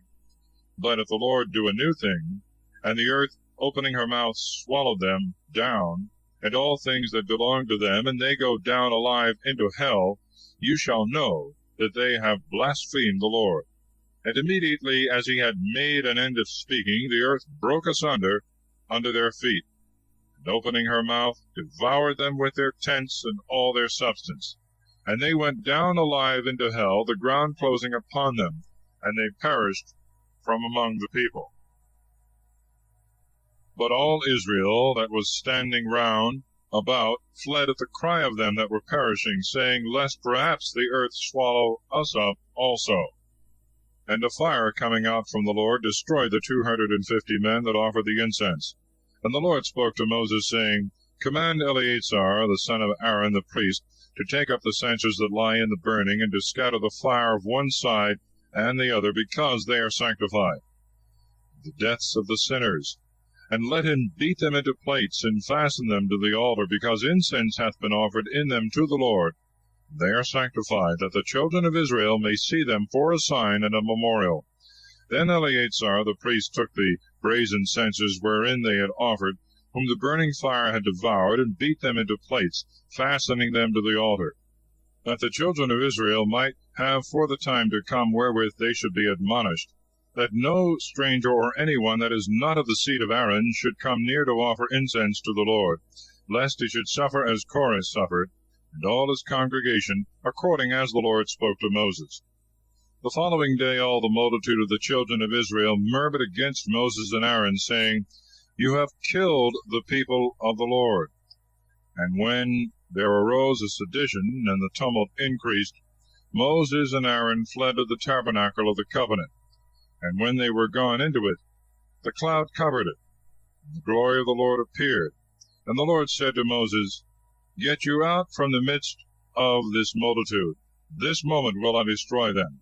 And as they were lying on the ground, Moses said to Aaron, Take the censer, and putting fire in it from the altar, put incense upon it, and go quickly to the people to pray for them, for already wrath is gone out from the Lord. and the plague rageth. When Aaron had done this, and had run to the midst of the multitude which the burning fire was now destroying, he offered the incense. And standing between the dead and the living, he prayed for the people, and the plague ceased. The number of them that were slain was 14,700 men, besides them that had perished in the sedition of Korah. And Aaron returned to Moses to the door of the tabernacle of the covenant after the destruction was over. Chapter 17. The priesthood is confirmed to Aaron by the miracle of the blooming of his rod, which is kept for a monument in the tabernacle. And the Lord spoke to Moses, saying, Speak to the children of Israel, and take of every one of them a rod by their kindreds, of all the princes of the tribes 12 rods, and write the name of every man upon his rod. And the name of Aaron shall be for the tribe of Levi, and 1 rod shall contain all their families. And thou shalt lay them up in the tabernacle of the covenant before the testimony where I will speak to thee. Whomsoever of these I shall choose, his rod shall blossom, and I will make to cease from me the murmurings of the children of Israel, wherewith they murmur against you. And Moses spoke to the children of Israel, and all the princes gave him rods, 1 for every tribe. And there were 12 rods besides the rod of Aaron. And when Moses had laid them up before the Lord in the tabernacle of the testimony, he returned on the following day, and found that the rod of Aaron for the house of Levi was budded, and that the buds swelling it had bloomed blossoms, which, spreading the leaves, were formed into almonds. Moses therefore brought out all the rods from before the Lord to all the children of Israel, and they saw, and every one received their rods. And the Lord said to Moses, Carry back the rod of Aaron into the tabernacle of the testimony, that it may be kept there for a token of the rebellious children of Israel, and that their complaints may cease from me, lest they die. And Moses did as the Lord had commanded. And the children of Israel said to Moses, Behold, we are consumed, we all perish. Whosoever approaches to the tabernacle of the Lord, he dieth. Are we all to a man to be utterly destroyed? Chapter 18.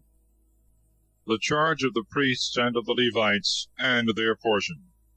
And the Lord said to Aaron, Thou and thy sons and thy father's house with thee shall bear the iniquity of the sanctuary. Thou and thy sons with thee shall bear the sins of your priesthood. And take with thee thy brethren also the tribe of Levi, and the scepter of thy father, and let them be ready in hand, and minister to thee. But thou and thy sons shall minister in the tabernacle of the testimony. And the Levites shall watch to do thy commands, and about all the works of the tabernacle. Only they shall not come nigh the vessels of the sanctuary, nor the altar, lest both they die, and you also perish with them. But let them be with thee, and watch in the charge of the tabernacle, and in all the ceremonies thereof. A stranger shall not join himself with you. Watch ye in the charge of the sanctuary, and in the ministry of the altar, lest indignation rise upon the children of Israel. I have given you your brethren the Levites from among the children of Israel, and have delivered them for a gift to the Lord, to serve in the ministries of the tabernacle. Thou and thy sons look ye to the priesthood and all things that pertain to the service of the altar, and that are within the veil shall be executed by the priests. If any stranger shall approach, he shall be slain. And the Lord said to Aaron, Behold, I have given thee the charge of my firstfruits, all things that are sanctified by the children of Israel. I have delivered to thee and to thy sons for the priestly office, my everlasting ordinances. These, therefore, shalt thou take of the things that are sanctified and are offered to the Lord. Every offering and sacrifice, and whatsoever is rendered to me for sin and for trespass, and becometh holy of holies, shall be for thee and thy sons. Thou shalt eat it in the sanctuary. Males only shall eat thereof, because it is a consecrated thing to thee. But the firstfruits which the children of Israel shall vow and offer, I have given to thee, and to thy sons and to thy daughters by a perpetual law. He that is clean in thy house shall eat them. All the best of the oil, and of the wine, and of the corn, whatsoever firstfruits they offer to the Lord, I have given them to thee. All the first ripe of the fruits that the ground bringeth forth, and which are brought to the Lord, shall be for thy use. He that is clean in thy house shall eat them. Everything that the children of Israel shall give by vow shall be thine. Whatsoever is firstborn of all flesh, which they offer to the Lord, whether it be of men or of beasts, shall belong to thee. Only for the firstborn of man thou shalt take a price, and every beast that is unclean thou shalt cause to be redeemed. And the redemption of it shall be after 1 month for 5 sickles of silver, by the weight of the sanctuary. A sickle hath 20 obols. But the firstling of a cow, and of a sheep, and of a goat thou shalt not cause to be redeemed, because they are sanctified to the Lord. Their blood only thou shalt pour upon the altar, and their fat thou shalt burn for a most sweet odor to the Lord. But the flesh shall fall to thy use as the consecrated breast, and the right shoulder shall be thine. All the firstfruits of the sanctuary which the children of Israel offer to the Lord, I have given to thee and to thy sons and daughters by a perpetual ordinance. It is a covenant of salt for ever before the Lord, to thee and to thy sons. And the Lord said to Aaron, You shall possess nothing in their land, neither shall you have a portion among them. I am thy portion and inheritance in the midst of the children of Israel. And I have given to the sons of Levi all the tithes of Israel for a possession, for the ministry wherewith they serve me in the tabernacle of thy covenant. That the children of Israel may not approach any more to the tabernacle, nor commit deadly sin. But only the sons of Levi may serve me in the tabernacle, and bear the sins of the people. It shall be an everlasting ordinance in your generations. They shall not possess any other thing, but be content with the oblation or tithes which I have separated for their uses and necessities. And the Lord spoke to Moses, saying, Command the Levites, and declare unto them, When you shall receive of the children of Israel the tithes which I have given you, offer the firstfruits of them to the Lord, that is to say, the 10th part of the 10th, that it may be reckoned to you as an oblation of firstfruits, as well as of the barn floors, as of the winepresses. And of all the things of which you receive tithes, offer the firstfruits to the Lord, and give them to Aaron the priest. All the things that you shall offer of the tithes, and shall separate for the gifts of the Lord, shall be the best and choicest things. And thou shalt say to them, If you offer all the goodly and the better things of the tithes, it shall be reckoned to you, as if you had given the firstfruits of the barn floor and the winepress. And you shall eat them in all your places, both you and your families, because it is your reward for the ministry wherewith you serve in the tabernacle of the testimony. And you shall not sin in this point, by reserving the choicest and fat things to yourselves, lest you profane the oblations of the children of Israel, and die. Chapter 19. The law of the sacrifice of the red cow, and the water of expiation. And the Lord spoke to Moses and Aaron, saying, This is the observance of the victim which the Lord hath ordained. Command the children of Israel that they bring unto thee a red cow of full age, in which there is no blemish, and which hath not carried the yoke. And you shall deliver her to Eleazar the priest, who shall bring her forth without the camp, and shall immolate her in the sight of all. And dipping his finger in her blood, shall sprinkle it over against the door of the tabernacle 7 times, and shall burn her in the sight of all, delivering up to the fire her skin, and her flesh, and her blood, and her dung. The priest shall also take cedar wood, and hyssop, and scarlet twice dyed, and cast it into the flame with which the cow is consumed. And then after washing his garments and body, he shall enter into the camp, and shall be unclean until the evening. He also that hath burned her shall wash his garments and his body, and shall be unclean until the evening. And a man that is clean shall gather up the ashes of the cow, and shall pour them forth without the camp in a most clean place, that they may be reserved for the multitude of the children of Israel, and for a water of aspersion, because the cow was burnt for sin. And when he that carried the ashes of the cow hath washed his garments, he shall be unclean until the evening. The children of Israel and the strangers that dwell among them shall observe this for a holy thing by a perpetual ordinance. He that toucheth the corpse of a man, and is therefore unclean 7 days, shall be sprinkled with this water on the 3rd day, and on the 7th, and so shall be cleansed. If he were not sprinkled on the 3rd day, he cannot be cleansed on the 7th. Every one that toucheth the corpse of a man, and is not sprinkled with this mixture, shall profane the tabernacle of the Lord, and shall perish out of Israel. Because he was not sprinkled with the water of expiation, he shall be unclean, and his uncleanness shall remain upon him. This is the law of a man that dieth in a tent. All that go into his tent, and all the vessels that are there, shall be unclean 7 days. Vessel that hath no cover, nor binding over it, shall be unclean. If any man in the field touch the corpse of a man that was slain, or that died of himself, or his bone, or his grave, he shall be unclean 7 days. And they shall take of the ashes of the burning and of the sin offering, and shall pour living waters upon them into a vessel. And a man that is clean shall dip hyssop in them, and shall sprinkle therewith all the tent, and all the furniture, and the men that are defiled with touching any such thing. And in this manner he that is clean shall purify the unclean on the 3rd and on the 7th day. And being expiated the 7th day, he shall wash both himself and his garments, and be unclean until the evening. If any man be not expiated after this rite, his soul shall perish out of the midst of the church, because he hath profaned the sanctuary of the Lord, and was not sprinkled with the water of purification. This precept shall be an ordinance forever. He also that sprinkled the water shall wash his garments. Every one that shall touch the waters of expiation shall be unclean until the evening. Whatsoever a person toucheth who is unclean, he shall make it unclean. And the person that toucheth any of these things shall be unclean until the evening. Chapter 20. The death of Mary, the sister of Moses. The people murmur for want of water. God giveth it them from the rock. The death of Aaron. And the children of Israel and all the multitude came into the desert of Sin in the 1st month. And the people abode in Cades, and Mary died there, and was buried in the same place. And the people, wanting water, came together against Moses and Aaron.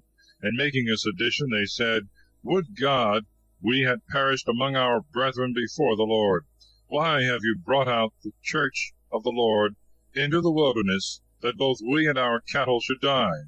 Why have you made us come up out of Egypt, and have brought us into this wretched place, which cannot be sowed, nor bringeth forth figs, nor vines, nor pomegranates, neither is there any water to drink? And Moses and Aaron, leaving the multitude, went into the tabernacle of the covenant, and fell flat upon the ground, and cried to the Lord, and said, O Lord God, hear the cry of this people, and open to them thy treasure, a fountain of living water, that being satisfied they may cease to murmur. And the glory of the Lord appeared over them. And the Lord spoke to Moses, saying, Take the rod, and assemble the people together, thou and Aaron thy brother, and speak to the rock before them, and it shall yield waters. And when thou hast brought forth water out of the rock, all the multitude and their cattle shall drink. Moses therefore took the rod which was before the Lord, as he had commanded him, and having gathered together the multitude before the rock, he said to him, Hear, ye rebellious and incredulous, can we bring you forth water out of this rock? And when Moses had lifted up his hand and struck the rock twice with the rod, there came forth water in great abundance, so that the people and their cattle drank. And the Lord said to Moses and Aaron, Because you have not believed me to sanctify me before the children of Israel, you shall not bring these people into the land which I will give them. This is the water of contradiction, where the children of Israel strove with words against the Lord, and he was sanctified in them. In the meantime Moses sent messengers from Cades to the king of Edom, to say, Thus saith thy brother Israel, Thou knowest all the labor that hath come upon us, in what manner our fathers went down into Egypt, and there we dwelt a long time. The Egyptians afflicted us and our fathers. And how we cried to the Lord, and he heard us, and sent an angel, who hath brought us out of Egypt. Lo, we are now in the city of Cades, which is in the uttermost of thy borders. We beseech thee that we may have leave to pass through thy country. We will not go through the fields, nor through the vineyards. We will not drink the waters of thy wells, but we will go by the common highway, neither turning aside to the right hand, nor to the left, till we are past thy borders. And Edom answered them, Thou shalt not pass by me. If thou dost, I will come out armed against thee. And the children of Israel said, We will go by the beaten way, and if we and our cattle drink of thy waters, we will give thee what is just. There shall be no difficulty in the price, only let us pass speedily. But he answered, Thou shalt not pass. And immediately he came forth to meet them with an infinite multitude and a strong hand. Neither would he condescend to their desire to grant them passage through his borders. Wherefore Israel turned another way from him. And when they had removed the camp from Kadesh, they came to Mount Hor, which is in the borders of the land of Edom, where the Lord spoke to Moses. Let Aaron, saith he, go to his people, for he shall not go into the land which I have given the children of Israel, because he was incredulous to my words at the waters of contradiction. Take Aaron and his son with him, and bring them up into Mount Hor. And when thou hast stripped the father of his vesture, thou shalt vest therewith Eleazar his son. Aaron shall be gathered to his people, and die there. Moses did as the Lord had commanded, and they went up into Mount Hor before all the multitude. When he had stripped Aaron of his vestments, he vested Eleazar his son with them. And Aaron being dead on the top of the mountain, he came down with Eleazar. And all the multitude, seeing that Aaron was dead, mourned for him 30 days throughout all their families. Chapter 21. King Arad is overcome. The people murmur and are punished with fiery serpents. They are healed by the brazen serpent. They conquer the kings of Sihon and Og. And when King Arad the Canaanite, who dwelt towards the south, had heard this, to wit, that Israel was come by the way of the spies, he fought against them, and overcoming them carried off their spoils. But Israel, binding himself by vow to the Lord, said, If thou wilt deliver this people into my hand, I will utterly destroy their cities. And the Lord heard the prayers of Israel, and delivered up the Canaanite. And they cut them off and destroyed their cities. And they called the name of that place Hormah, that is to say, Anathema. And they marched from Mount Hor by the way that leadeth to the Red Sea, to compass the land of Edom. And the people began to be weary of their journey, and labored. And speaking against God and Moses, they said, Why didst thou bring us out of Egypt to die in the wilderness? There is no bread, nor have we any waters. Our soul now loatheth this very light food. Wherefore the Lord sent among the people fiery serpents, which bit them and killed many of them. Upon which they came to Moses and said, We have sinned, because we have spoken against the Lord and thee. Pray that he may take away these serpents from us. And Moses prayed for the people.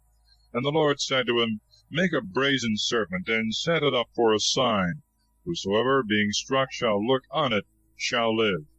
Moses therefore made a brazen serpent, and set it up for a sign, which, when they that were bitten looked upon, they were healed. And the children of Israel, setting forwards, camped in Oboth. Departing thence, they pitched their tents in Jiberon, in the wilderness that faceth Moab toward the east. And removing from thence, they came to the torrent Zered, which they left and encamped over against Arnon, which is in the desert, and standeth out on the borders of the Amorite. And Arnon is the border of Moab, dividing the Moabites and the Amorites. Wherefore it is said in the book of the wars of the Lord, As he did in the Red Sea, so will he do in the streams of Arnon. The rocks of the torrents were bowed down, that they might rest in Ar, and lie down in the borders of the Moabites. When they went from that place, the well appeared, whereof the Lord said to Moses, Gather the people together, and I will give them water. Then Israel sung this song, Let the well spring up. They sung thereto, The well which the princes dug, And the chiefs of the people prepared by the direction of the lawgiver, and with their staves, and they marched from the wilderness to Mathana, from Mathana unto Nahaliel, from Nahaliel unto Bamoth. From Bamoth is the valley in the country of Moab, to the top of Pasgah, which looked towards the desert. And Israel sent messengers to Sihon, king of the Amorites, saying, I beseech thee that I may have leave to pass through thy land. We will not go aside into the fields or the vineyards. We will not drink waters of the wells. We will go the king's highway till we be past thy borders. And he would not grant that Israel should pass by his borders, but rather, gathering an army, went forth to meet them in the desert, and came to Jassah, and fought against them. And he was slain by them with the edge of the sword, and they possessed his land from the Arnon unto the Jabbok, and to the confines of the children of Ammon. The borders of the Ammonites were kept with a strong garrison. So Israel took all his cities, and dwelt in the cities of the Amorite, to wit, in Heshbon, and in the villages thereof. Heshbon was the city of Sihon, the king of the Amorites, who fought against the king of Moab, and took all the land that had been of his dominions, as far as the Arnon. Therefore it is said in the proverb, Come into Heshbon, let the city of Sihon be built and set up. A fire is gone out of Heshbon, a flame from the city of Sihon, and hath consumed Ar and the Moabites, and the inhabitants of the high places of the Arnon. Woe to thee, Moab! Thou art undone, O people of Chemos! He hath given his sons to flight, and his daughters into captivity to Sihon the king of the Amorites. Their yoke is perished from Heshbon unto Dibon. They came weary to Nophi, and unto Medaba. So Israel dwelt in the land of the Amorite. And Moses sent some to take a view of Jazer, and they took the villages of it, and conquered the inhabitants. And they turned themselves, and went up by the way of Basan, and Og the king of Basan came against them with all his people, to fight in Edrei. And the Lord said to Moses, Fear him not, for I have delivered him and all his people and his country into thy hand. And thou shalt do to him as thou didst to Sihon the king of the Amorites, the inhabitant of Heshbon. So they slew him also with his sons and all his people, not letting any one escape, and they possessed his land. Chapter 22. Balak, king of Moab, sendeth twice for Balaam to curse Israel. In his way Balaam is rebuked by an angel. And they went forward and encamped in the plains of Moab, over against where Jericho is situate beyond the Jordan. And Balak the son of Sephor, seeing all that Israel had done to the Amorite, and that the Moabites were in great fear of him, and were not able to sustain his assault, he said to the elders of Midian, So will this people destroy all that dwell in our borders, as the ox is wont to eat the grass to the very roots. Now he was at that time king in Moab. He sent therefore messengers to Balaam the son of Peor, a soothsayer, who dwelt by the river of the land of the children of Ammon, to call him, and to say, Behold, a people is come out of Egypt, that have covered the face of the earth, sitting over against me. Come therefore, and curse this people, because it is mightier than I, if by any means I may beat them, and drive them out of my land. For I know that he whom thou shalt bless is blessed, and he whom thou shalt curse is cursed. And the ancients of Moab and the elders of Midian went with the price of divination in their hands. And when they were come to Balaam, and had told him all the words of Balak, he answered, Tarry here this night, and I will answer whatsoever the Lord shall say to me. While they stayed with Balaam, God came and said to him, What mean these men that are with thee? He answered, Balak the son of Sephor, king of the Moabites, hath sent to me, saying, Behold, a people that is come out of Egypt hath covered the face of the land. Come and curse them, if by any means I may fight with them, and drive them away. And God said to Balaam, Thou shalt not go with them, nor shalt thou curse the people, because it is blessed. And he rose in the morning, and said to the princes, Go into your country, because the Lord hath forbid me to come with you. The princes returning said to Balak, Balaam would not come with us. Then he sent many more, and more noble than he, had sent before, who, when they were come to Balaam, said, Thus saith Balak the son of Zippor, Delay not to come to me, for I am ready to honor thee, and will give thee whatsoever thou wilt. Come and curse this people. Balaam answered, If Balak would give me his house full of silver and gold, I cannot alter the word of the Lord my God to speak either more or less. I pray you to stay here this night also, that I may know what the Lord will answer me once more.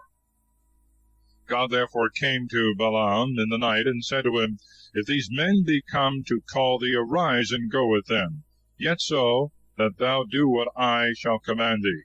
Balaam arose in the morning, and saddling his ass, went with them.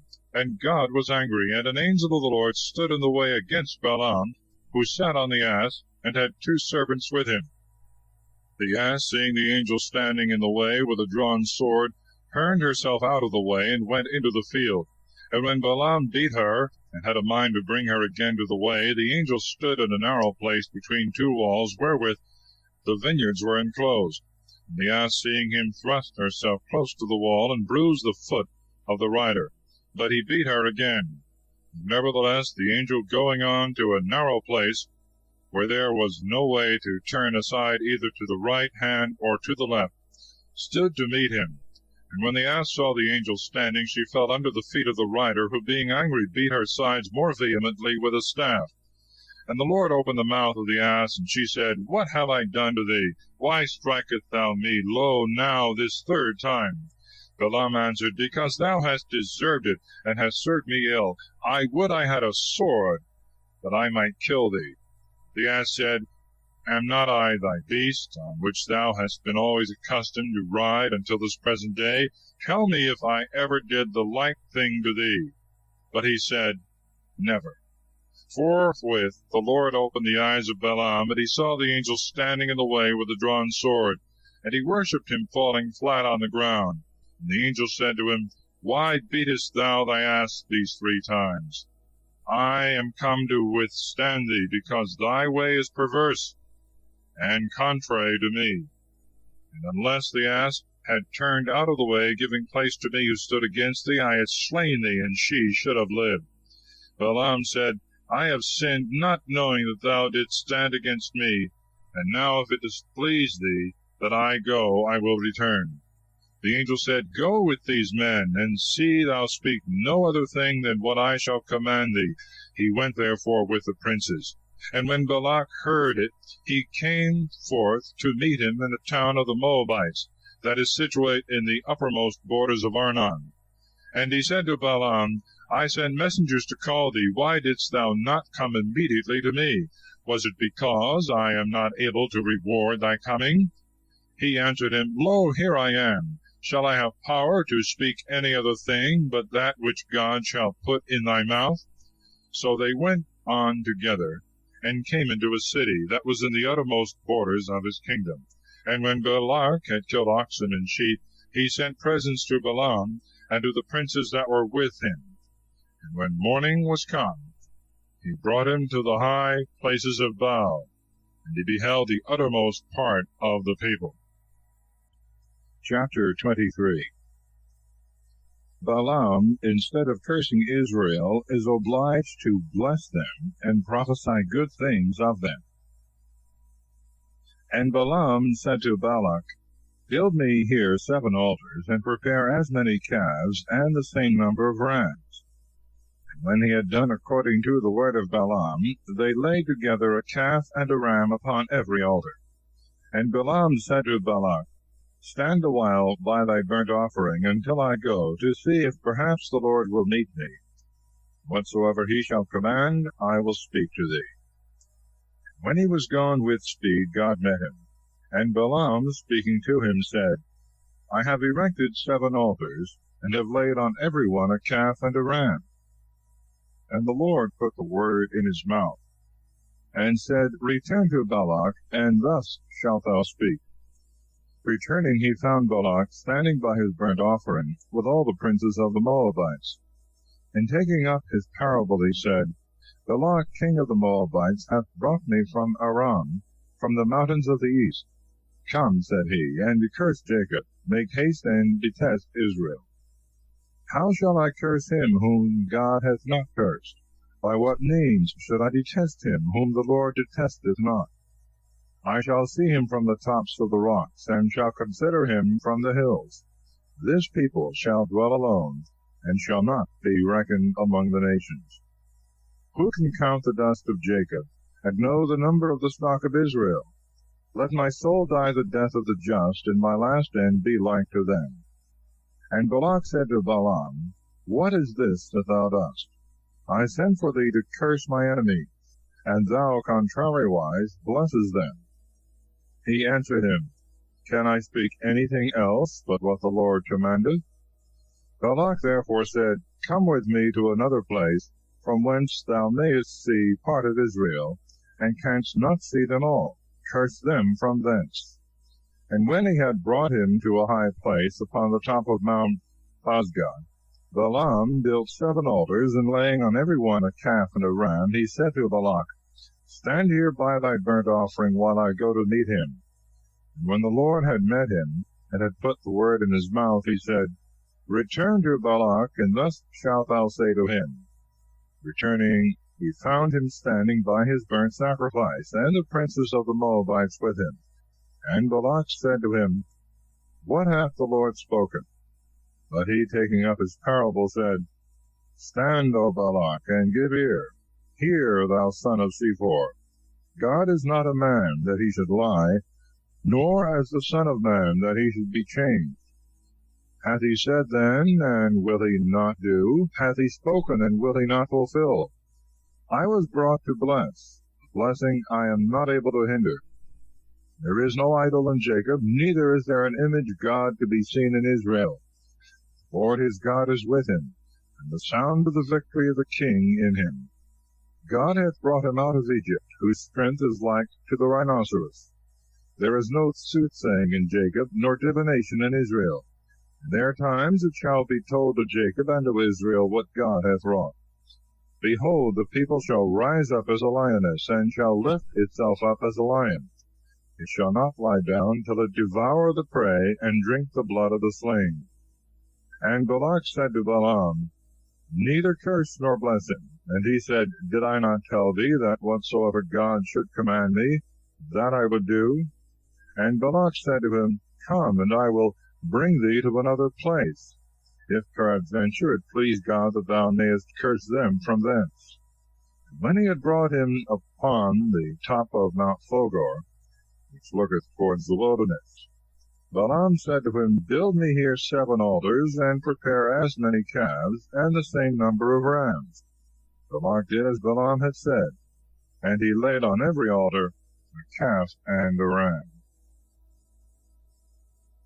Chapter 24. Balaam still continues to prophesy good things in favor of Israel. And when Balaam saw that it pleased the Lord that he should bless Israel, he went not as he had gone before to seek divination, but setting his face towards the desert. Lifting up his eyes, he saw Israel abiding in their tents by their tribes, and the Spirit of God rushing upon him. He took up his parable and said, Balaam the son of Peor hath said, Man hath said, whose eye is stopped up. The hearer of the words of God hath said, He that hath beheld the vision of the Almighty, he that falleth, and so his eyes are opened. How beautiful are thy tabernacles, O Jacob, and thy tents, O Israel!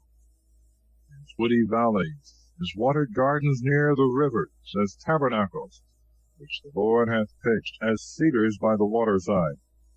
Water shall flow out of his bucket, and his seed shall be in many waters.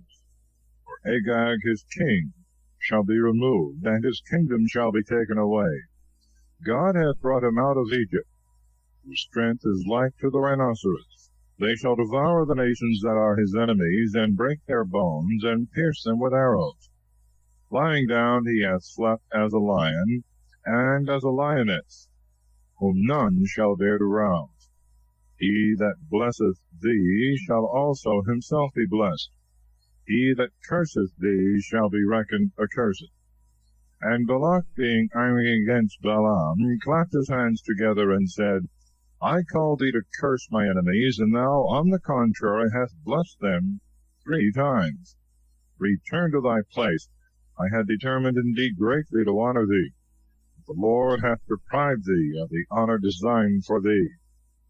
Balaam made answer to Balak, Did I not say to thy messengers, whom thou sentest to me, if Balak would give me his house full of silver and gold, I cannot go beyond the word of the Lord my God, to utter anything of my own head, either good or evil.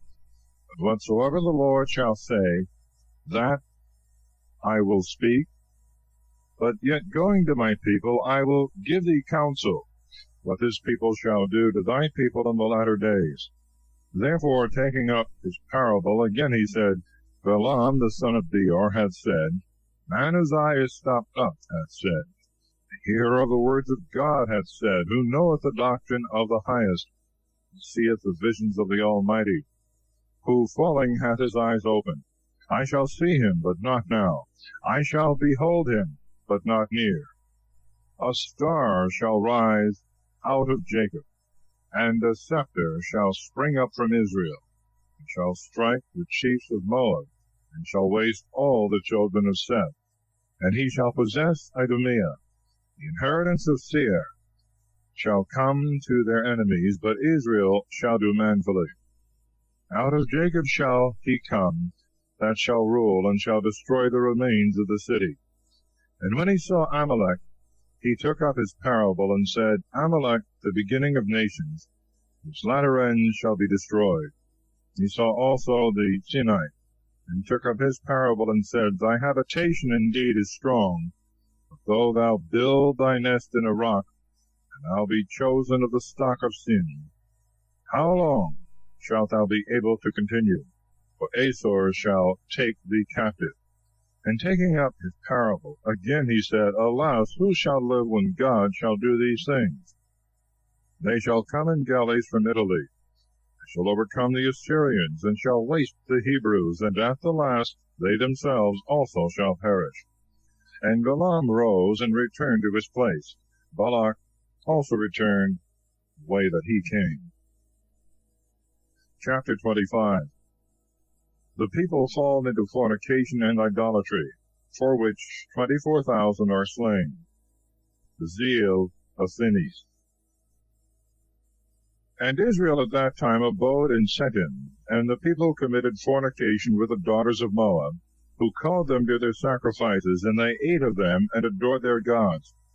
And Israel was initiated to Beelzebub, upon whom the Lord, being angry, said to Moses, Take all the princes of the people, and hang them up on gibbets against the sun, that my fury may be turned away from Israel. And Moses said to the judges of Israel, Let every man kill his neighbors that had been initiated to Beelzebub. And behold, one of the children of Israel went in before his brethren to a harlot of Midian, in the sight of Moses, and of all the children of Israel, who were weeping before the door of the tabernacle. And when Phinehas, the son of Eleazar, the son of Aaron, the priest, saw it, he rose up from the midst of the multitude, and taking a dagger, went in after the Israelite into the brothel house, and thrust both of them through together, to wit, the man and the woman, in the genital parts. And the scourge ceased from the children of Israel. And there were slain 24,000 men.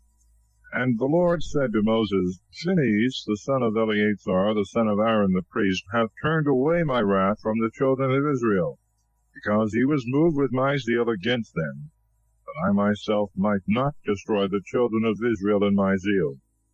Therefore say to him, Behold, I give him the peace of my covenant, and the covenant of the priesthood forever shall be both to him and his seed, because he hath been zealous for his God, and hath made atonement for the wickedness of the children of Israel. And the name of the Israelites that was slain with the woman of Midian was Zambri the son of Salu, a prince of the kindred and tribe of Simeon. And the Midianite woman that was slain with him was called Cosbi, the daughter of Sur, a most noble prince among the Midianites. And the Lord spoke to Moses, saying, Let the Midianites find you their enemies, and slay you them, because they also have acted like enemies against you, and have guilefully deceived you by the idol Fogor, and Cosbe, their sister, a daughter of a prince of Midian, who was slain in the day of the plague for the sacrilege of Fogor. Chapter 26. The people are again numbered by their tribes and families. After the blood of the guilty was shed, the Lord said to Moses and to Eleazar the son of Aaron the priest, Number the whole sum of the children of Israel from 20 years old and upward, by their houses and kindreds, all that are able to go forth to war.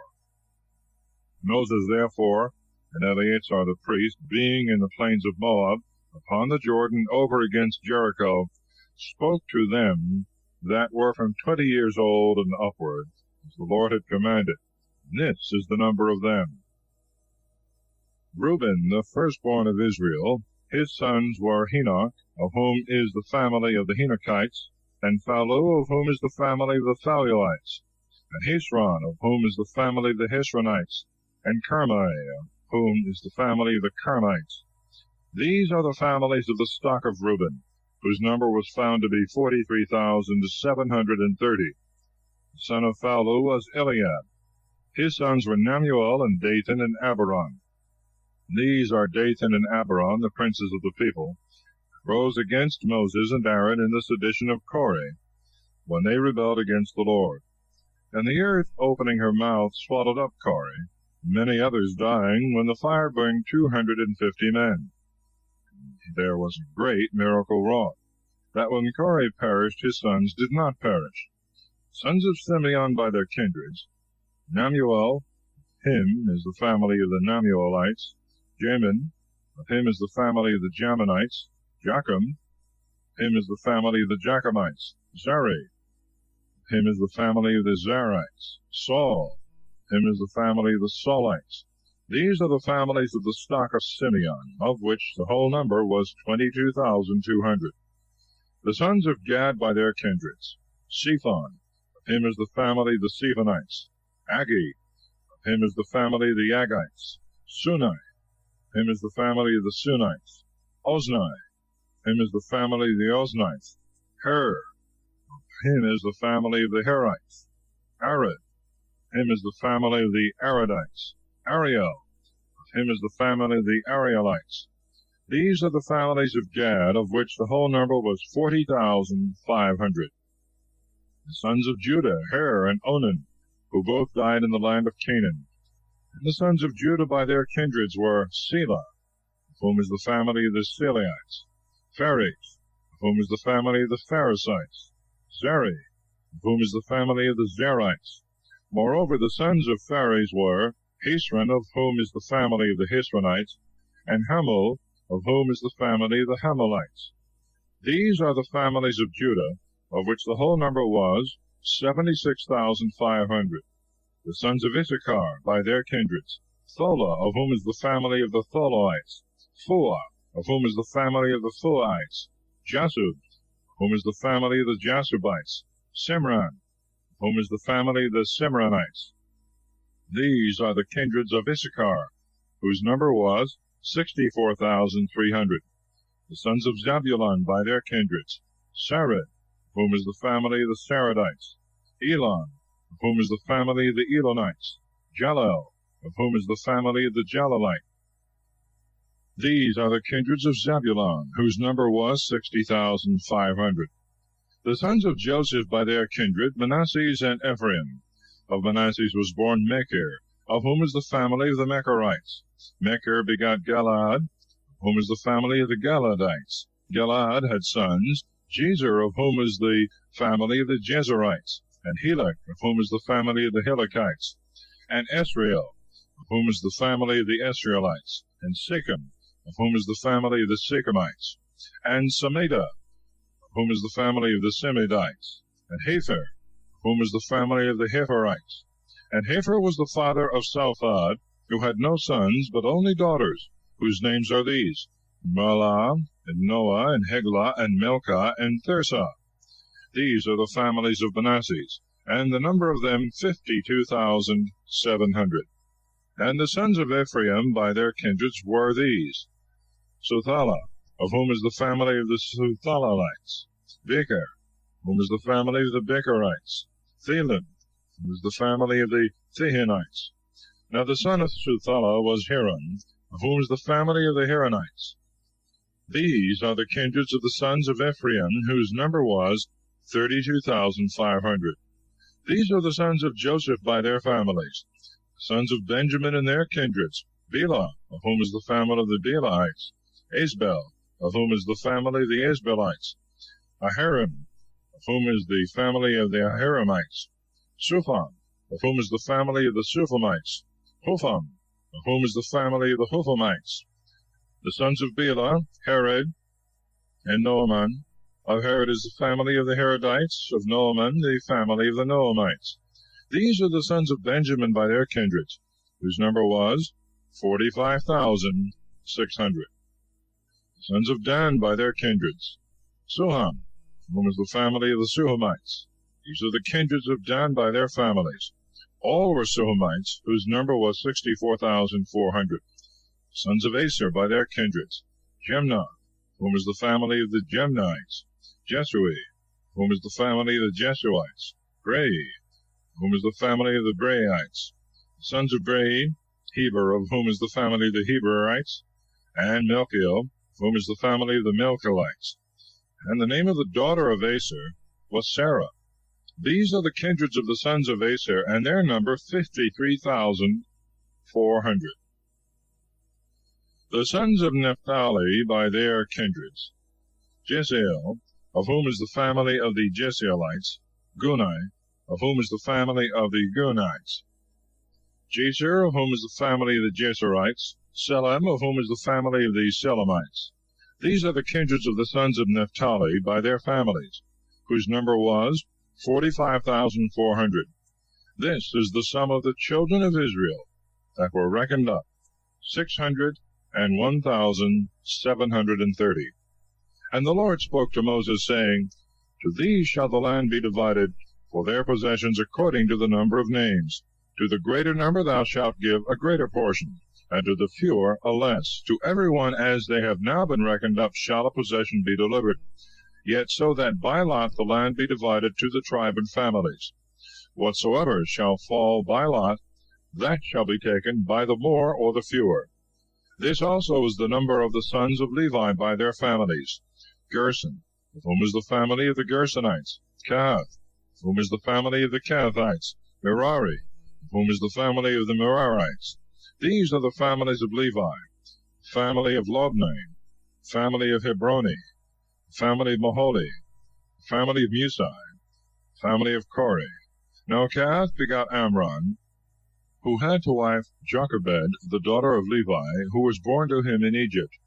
She bore to her husband Amram's sons, Aaron and Moses, and Mary their sister. Of Aaron were born Nadab and Abihu, and Eleazar and Ithamar, of whom Nadab and Abihu died, when they had offered the strange fire before the Lord. And all that were numbered were 23,000 males from 1 month old and upward. For they were not reckoned of among the children of Israel, neither was a possession given to them with the rest. This is the number of the children of Israel that were enrolled by Moses and Eleazar the priest in the plains of Moab upon the Jordan, over against Jericho, among whom there was not one of them that were numbered before by Moses and Aaron in the desert of Sinai. For the Lord had foretold they should die in the wilderness, and none remained of them but Caleb the son of Jephunneh, and Joshua the son of Nun. Chapter 27. The Law of Inheritance. Joshua is appointed to succeed Moses. Then came the daughters of Salphad, the son of Hepher, the son of Galad, the son of Machir, the son of Manasseh, who was the son of Joseph, and their names are Melah, and Noah, and Heglah, and Milcah, and Thirsa. And they stood before Moses and Eleazar the priest, and all the princes of the people at the door of the tabernacle of the covenant, and said, Our father died in the desert, and was not in the sedition that was raised against the Lord under Korah, but he died in his own sin, and he had no male children. Why is his name taken away out of his family, because he had no son? Give us a possession among the kinsmen of our father. And Moses referred their cause to the judgment of the Lord. And the Lord said to him, The daughters of Salphad demand a just thing. Give them a possession among their father's kindred, and let them succeed him in his inheritance. To the children of Israel thou shalt speak these things. When a man dieth without a son, his inheritance shall pass to his daughter. If he have no daughter, his brethren shall succeed him. And if he have no brethren, you shall give the inheritance to his father's brethren. But if he have no uncles by the father, the inheritance shall be given to them that are the next kin. And this shall be to the children of Israel sacred by a perpetual law, as the Lord hath commanded Moses. The Lord also said to Moses, Go up into this mountain Abarim, and view from thence the land which I will give to the children of Israel. And when thou shalt have seen it, thou also shalt go to thy people, as thy brother Aaron is gone, because you offended me in the desert of Sin, in the contradiction of the multitude. Neither would you sanctify me before them at the waters. These are the waters of contradiction in Kadesh of the desert of Sin. And Moses answered him, May the Lord, the God of the spirits of all flesh, provide a man that may be over this multitude, and may go out and in before them, and may lead them out, or bring them in, lest the people of the Lord be as sheep without a shepherd. And the Lord said to him, Take Joshua the son of Nun, a man in whom is the Spirit, and put thy hand upon him. And he shall stand before Eleazar the priest, and all the multitude. And thou shalt give him precepts in the sight of all, and part of thy glory, that all the congregation of the children of Israel may hear him. If anything be to be done, Eleazar the priest shall consult the Lord for him. He and all the children of Israel with him, and the rest of the multitude, shall go out and go in at his word. Moses did as the Lord had commanded. When he had taken Joshua, he set him before Eleazar the priest, and all the assembly of the people. And laying his hands on his head, he repeated all things that the Lord had commanded. Chapter 28.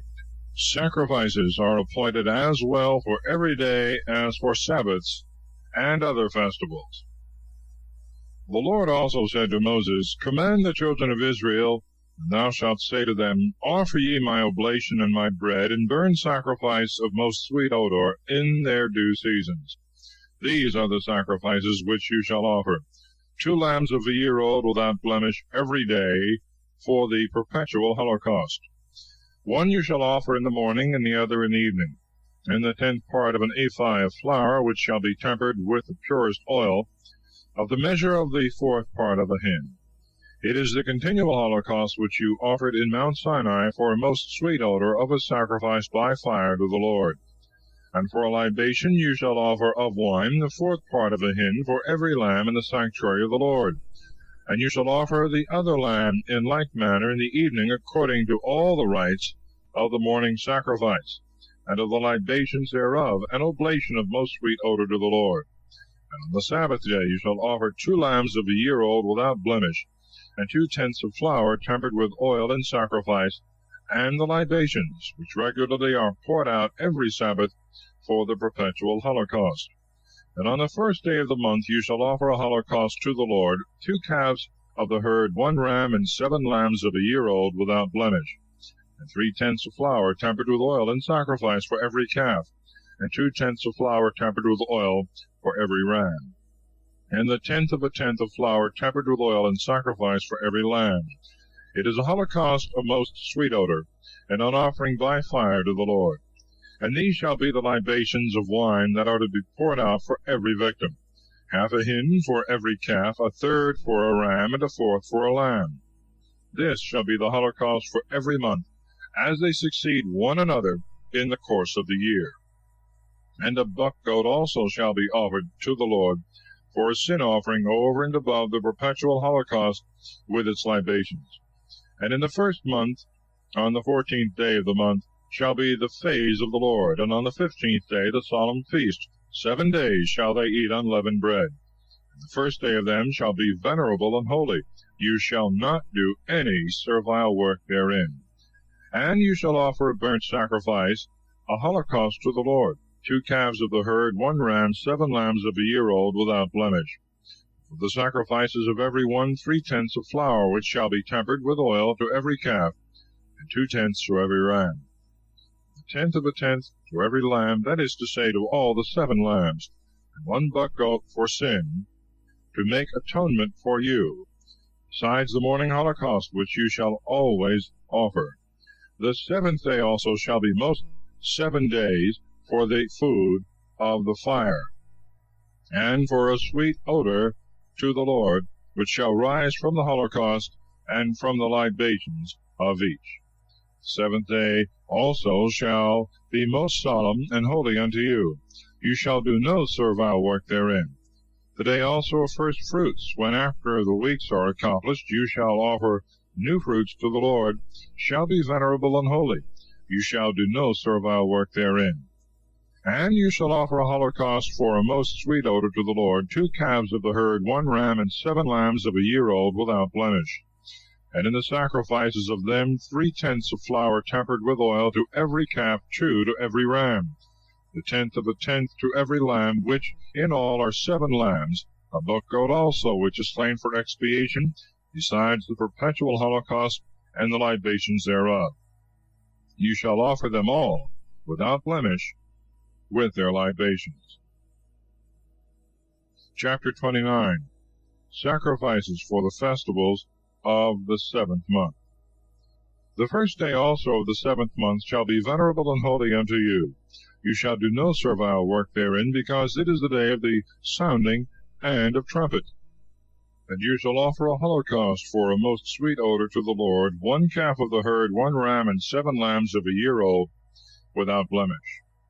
For their sacrifices 3/10 of flour tempered with oil to every calf, 2/10 to a ram, 1/10 to a lamb, which in all are 7 lambs, and a buck goat for sin, which is offered for the expiation of the people, besides the holocaust of the first day of the month with the sacrifices thereof, and the perpetual holocaust with the accustomed libations. With the same ceremonies you shall offer a burnt sacrifice for a most sweet odor to the Lord. The 10th day also of this 7th month shall be holy and venerable unto you. And you shall afflict your souls, you shall do no servile work therein.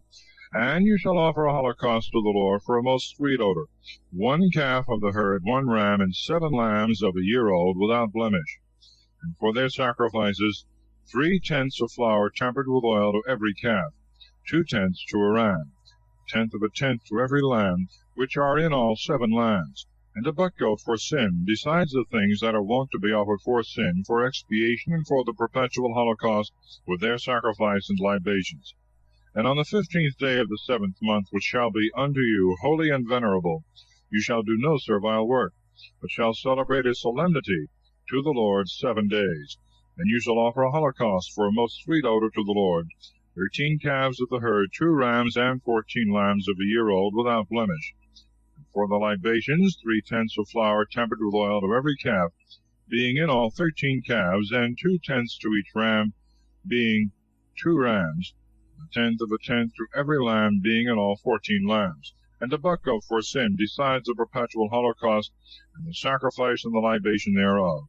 On the 2nd day you shall offer 12 calves of the herd, 2 rams, and 14 lambs of a year old, without blemish, sacrifices and the libations for every one, for the calves, and for the rams, and for the lambs you shall duly celebrate, and a buck goat for a sin offering, besides the perpetual holocaust, and the sacrifice and the libation thereof.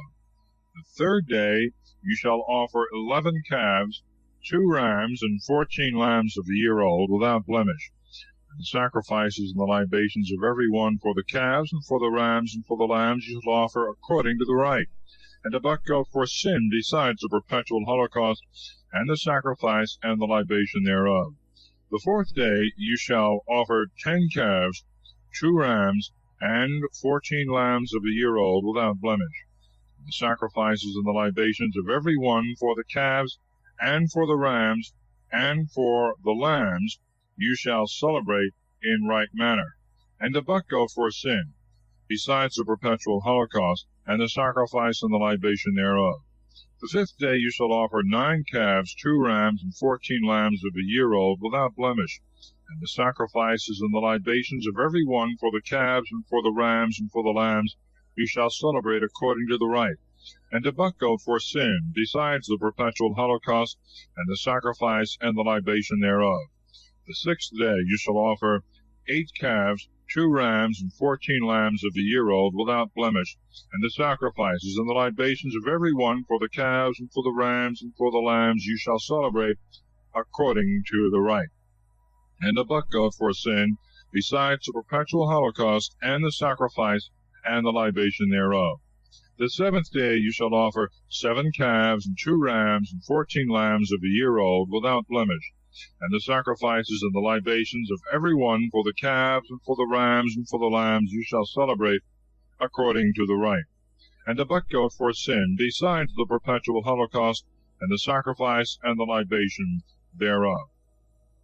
On the 8th day, which is most solemn, you shall do no servile work, but you shall offer a holocaust for a most sweet odor to the Lord, 1 calf, 1 ram, and 7 lambs of a year old, without blemish, and the sacrifices and the libations of every one for the calves, and for the rams, and for the lambs you shall celebrate according to the rite, and a buck goat for sin, besides a perpetual holocaust, and the sacrifice and the libation thereof.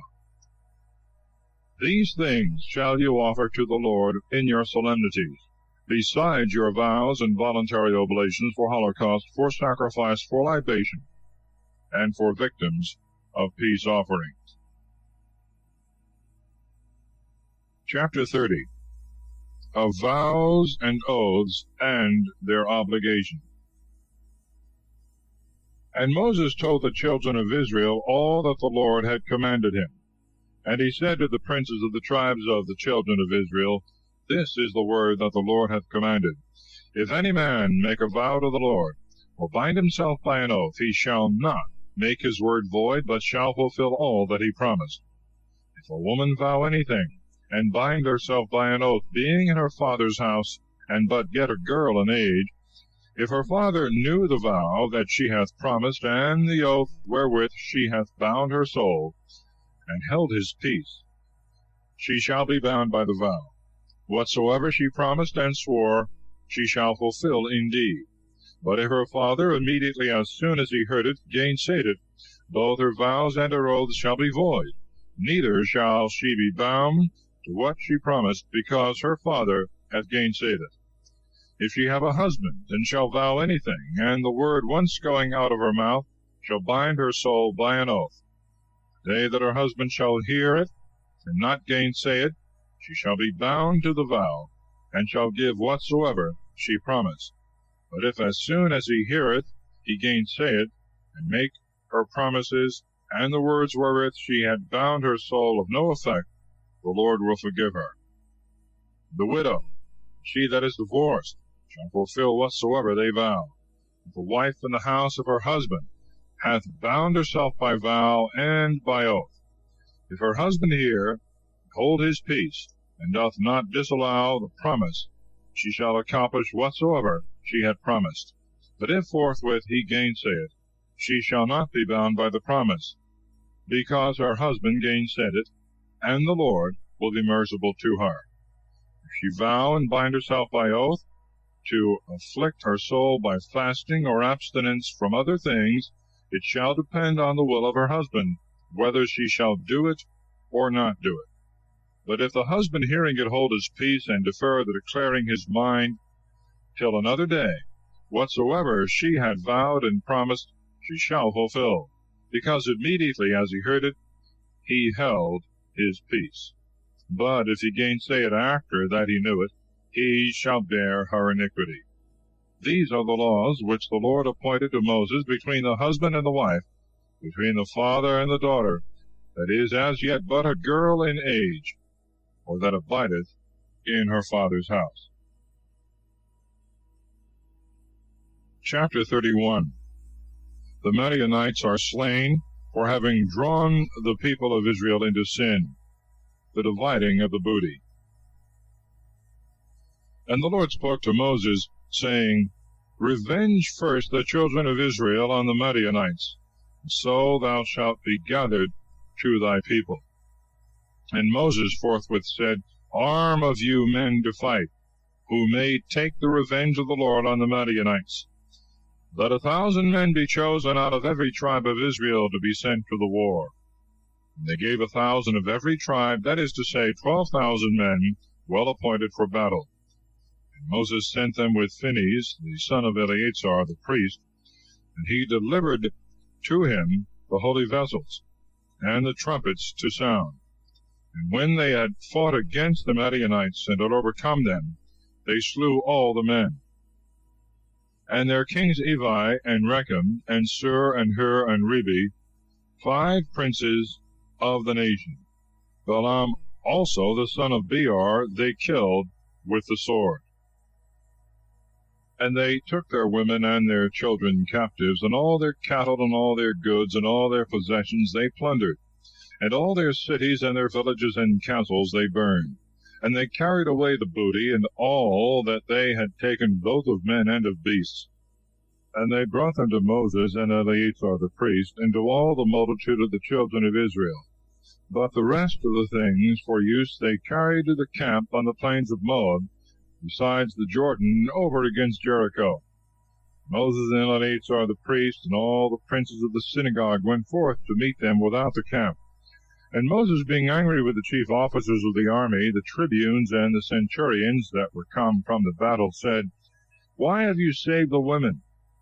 Are not these they that deceived the children of Israel by the counsel of Balaam, and made you transgress against the Lord by the sin of Peor, for which also the people was punished?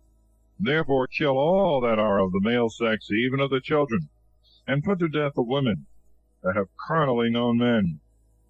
Of the girls and all the women that are virgins, save for yourselves, and stay without the camp 7 days. He that hath killed a man, or touched one that is killed, shall be purified the 3rd day and the 7th day. And of all the spoil, every garment or vessel or anything made for use of the skins or hair of goats or of wood shall be purified. Eleazar also the priest spoke to the men of the army that have fought in this manner. This is the ordinance of the law which the Lord hath commanded Moses. Gold and silver and brass and iron and lead and tin, and all that may pass through the fire, shall be purified by fire, but whatsoever cannot abide the fire shall be sanctified with the water of expiation. And you shall wash your garments the 7th day, and being purified you shall afterwards enter into the camp. And the Lord said to Moses, Take the sum of the things that were taken both of man and beast, thou and Eleazar the priest, and the princes of the multitude, and thou shalt divide the spoil equally between them that fought and went out to the war, and between the rest of the multitude. And thou shalt separate a portion to the Lord from them that fought and were in the battle, 1 soul of 500, as well as of persons, as of oxen and asses and sheep. And thou shalt give it to Eleazar the priest, because they are the firstfruits of the Lord. Out of the moiety also of the children of Israel thou shalt take the 50th head of persons, and of oxen and asses and sheep, and of all beasts, and thou shalt give them to the Levites that watch in the charge of the tabernacle of the Lord. And Moses and Eleazar did as the Lord had commanded. The spoil which the army had taken was 675,000 sheep, 72,000 oxen, 61,000 asses, and 32,000 persons of the female sex that had not known men. And 1/2 was given to them that had been in the battle, to it 337,500 sheep, out of which for the portion of the Lord were reckoned 675 sheep, and out of the 36,000 oxen, 72 oxen, out of the 30,500 asses, 61 asses. Out of the 16,000 persons there fell to the portion of the Lord 32 souls. And Moses delivered the number of the firstfruits of the Lord to Eleazar the priest, as had been commanded him, out of the half of the children of Israel which he had separated for them that had been in the battle. But out of the half that fell to the rest of the multitude, that is to say, out of the 337,500 sheep, and out of the 36,000 oxen, and out of the 30,500 asses, and out of the 16,000 persons, Moses took the 50th head, and gave it to the Levites, that watched in the tabernacle of the Lord, as the Lord had commanded.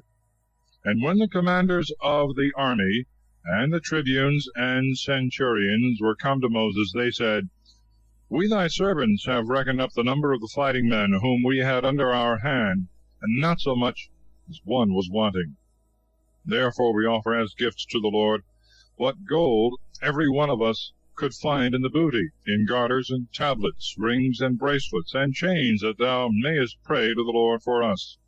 And Moses and Eleazar the priest received all the gold in divers kinds, in weight 16,750 shekels, from the tribunes and from the centurions, for that which every one had taken in the booty was his own. That which was received they brought into the tabernacle of the testimony for a memorial of the children of Israel before the Lord. Chapter 32.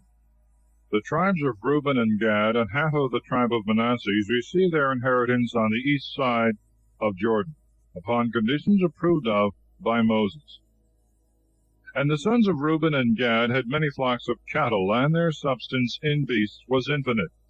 And when they saw the lands of Jazer and Galaad fit for feeding cattle, they came to Moses and Eleazar the priest and the princes of the multitude, and said, Ataroth, and Dibon, and Jazer, and Nimron, Hesibon, Eliah, and Saban, and Nebo, and Beon, the land which the Lord hath conquered in the sight of the children of Israel, is a very fertile soil for the feeding of beasts, and we thy servants have very much cattle.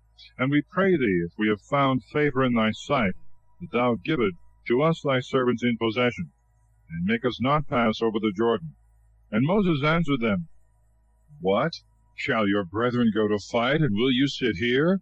Why do ye overturn the minds of the children of Israel, that they may not dare to pass into the place which the Lord hath given them? Was it not thus your fathers did, when I sent from Kadesh-barn to view the land? And when they were come as far as the valley of the cluster, having viewed all the country, they overturned the hearts of the children of Israel, that they should not enter into the coasts which the Lord gave them. And he swore in his anger, saying, If these men that came up out of Egypt, 20 years old and upward, shall see the land which I promised with an oath to Abraham, Isaac, and Jacob, because they would not follow me, except Caleb the son of Jephunneh, the Kenizzite, and Joshua the son of Nun, these have fulfilled my will. And the Lord, being angry against Israel, led them about through the desert 40 years, until the whole generation that hath done evil in his sight was consumed.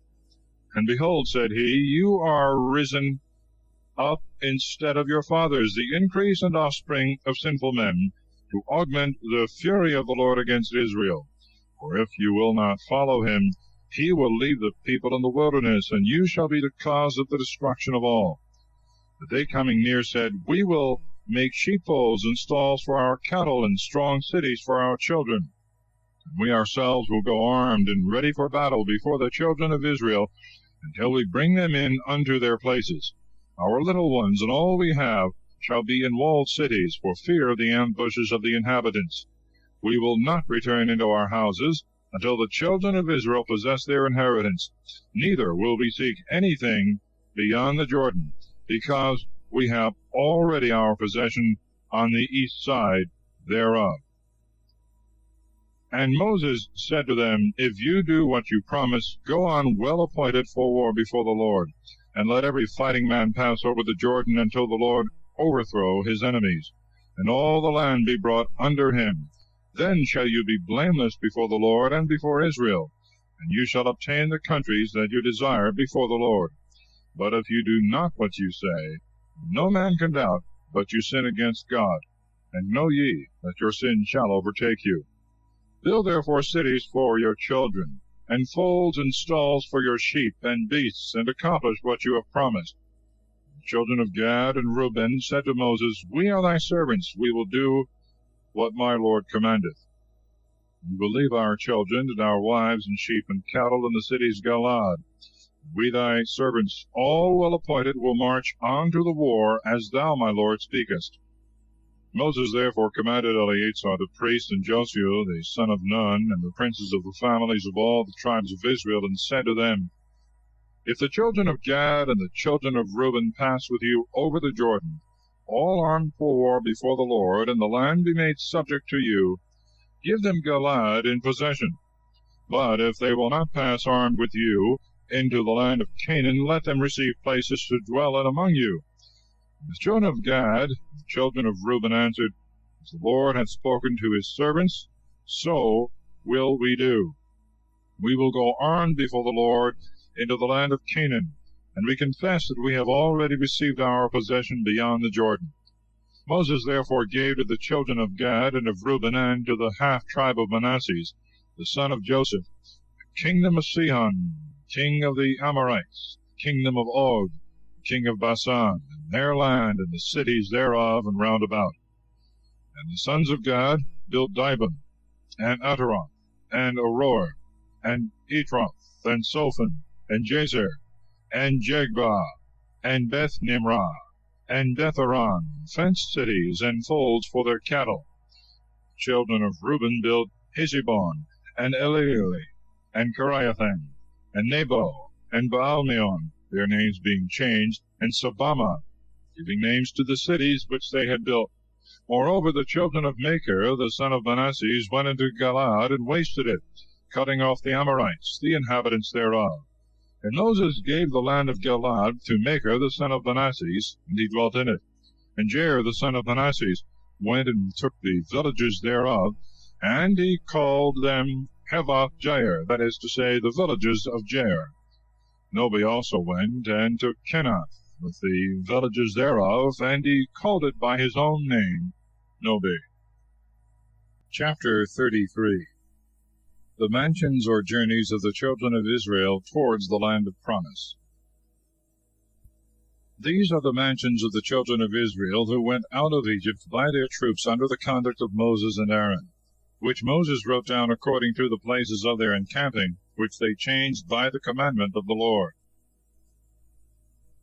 Now the children of Israel departed from Ramesses the first month, on the 15th day of the first month, the day after the phase, with a mighty hand in the sight of all the Egyptians, who were burying their firstborn, whom the Lord had slain. Upon their gods also he had executed vengeance. And they camped in Succoth. And from Succoth they came into Etham, which is in the uttermost borders of the wilderness. Departing from thence, they came over against Pihahiroth, which looketh towards Beelzephon, and they camped before Magdalum. And departing from Pihahiroth, they passed through the midst of the sea into the wilderness. And having marched 3 days through the desert of Etham, they camped in Marah. And departing from Marah, they came into Elim, where there were 12 fountains of water and 70 palm trees, and there they camped. But departing from thence also, they pitched their tents by the Red Sea. And departing from the Red Sea, they camped in the desert of Sin. And they removed from thence, and came to Daphkah. And departing from Daphkah, they encamped in Alus. And departing from Alus, they pitched their tents in Raphidim, where the people wanted water to drink. And departing from Raphidim, they encamped in the desert of Sinai. But departing also from the desert of Sinai, they came to the graves of Lust. And departing from the graves of Lust, they camped in Hazeroth. From Hazeroth they came to Rethmah.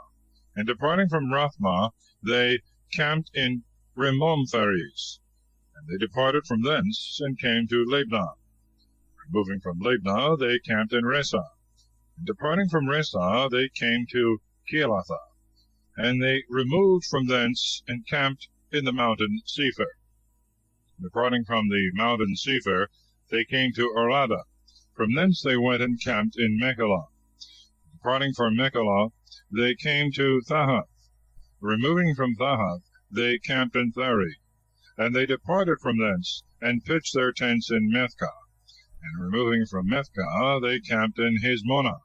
And departing from Heshmonah, they came to Moseroth. And removing from Moseroth, they camped in Bene-Jaakan. And departing from Bene-Jaakan, they came to Mount Gadgad. From thence they went and camped in Jedibatha. And from Jedibatha they came to Hebronah. And in departing from Hebronah, they camped in Asian-Gaber. They removed from thence, and came into the desert of Sin, which is Cades. And departing from Cades, they camped in Mount Hor, in the uttermost borders of the land of Edom.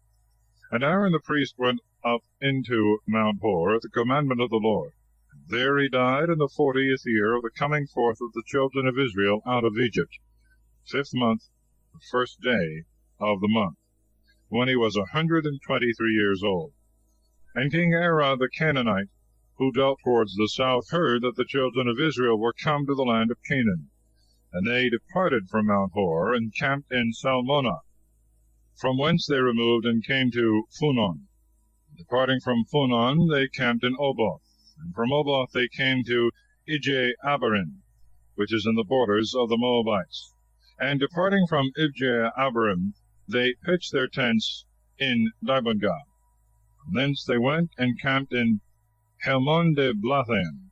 Departing from Helmon-de-Blathaim, they came to the mountains of Abarim, over against Nebo. Departing from the mountains of Abarim, they passed to the plains of Moab, by the Jordan, over against Jericho. There they camped, from Bethsemoth even to Ablesatim, in the plains of the Moabites, where the Lord said to Moses, Command the children of Israel, and say to them, When you shall have passed over the Jordan, entering into the land of Canaan, destroy all the inhabitants of that land, beat down their pillars, and break in pieces their statues, and waste all their high places, cleansing the land and dwelling in it. For I have given it to you for a possession. And you shall divide it among you by lot. To the more you shall give a larger part, and to the fewer a lesser. To every one as the lot shall fall, so shall the inheritance be given. The possession shall be divided by the tribes and the families. But if you will not kill the inhabitants of the land, they that remain shall be unto you as nails in your eyes and spears in your sides, and they shall be your adversaries in the land of your habitation. Whatsoever I had thought to do to them, I will do to you. Chapter 34. The limits of Canaan, with the names of the men that make the division of it. And the Lord spoke to Moses, saying, Command the children of Israel, and thou shalt say to them, When you are entered into the land of Canaan, and it shall be fallen into your possession by lot, it shall be bounded by these limits. The south side shall begin from the wilderness of Sin, which is by Edom, and shall have the most salt sea for its farthest limits eastward, which limits shall go round on the south side by the ascent of the Scorpion, and so into Sinai, and reach toward the south as far as Kadesbarn, from whence the frontier shall go out to the town called Adar, and shall reach as far as Asimona. And the limit shall fetch compass from Asimona to the torrent of Egypt, and shall end in the shore of the great sea. And the west side shall begin from the great sea, and the same shall be the end thereof. But toward the north side the borders shall begin from the great sea, reaching to the most high mountain, from which they shall come to Emath, as far as the borders of Sedada. The limit shall go as far as Zephronah and the village of Enon. These shall be the borders on the north side, from whence they shall mark out the bounds toward the east side, from the village of Enon unto Sephama. From Sephama the bounds shall go down to Riblah, over against the fountain of Daphnis. From thence they shall come eastward to the sea of Kinnereth, and shall reach as far as the Jordan, and at the last shall be closed in by the most salt sea. This shall be your land with its borders round about. And Moses commanded the children of Israel, saying, This shall be the land which you shall possess by lot, which the Lord hath commanded to be given to the 9 tribes, and to the half-tribe, tribe of the children of Reuben by their families, tribe of the children of Gad according to the number of their kindreds, and half of the tribe of Manasseh, that is, 2 tribes and a half, have received their portion beyond the Jordan over against Jericho at the east side. And the Lord said to Moses, These are the names of the men that shall divide the land unto you.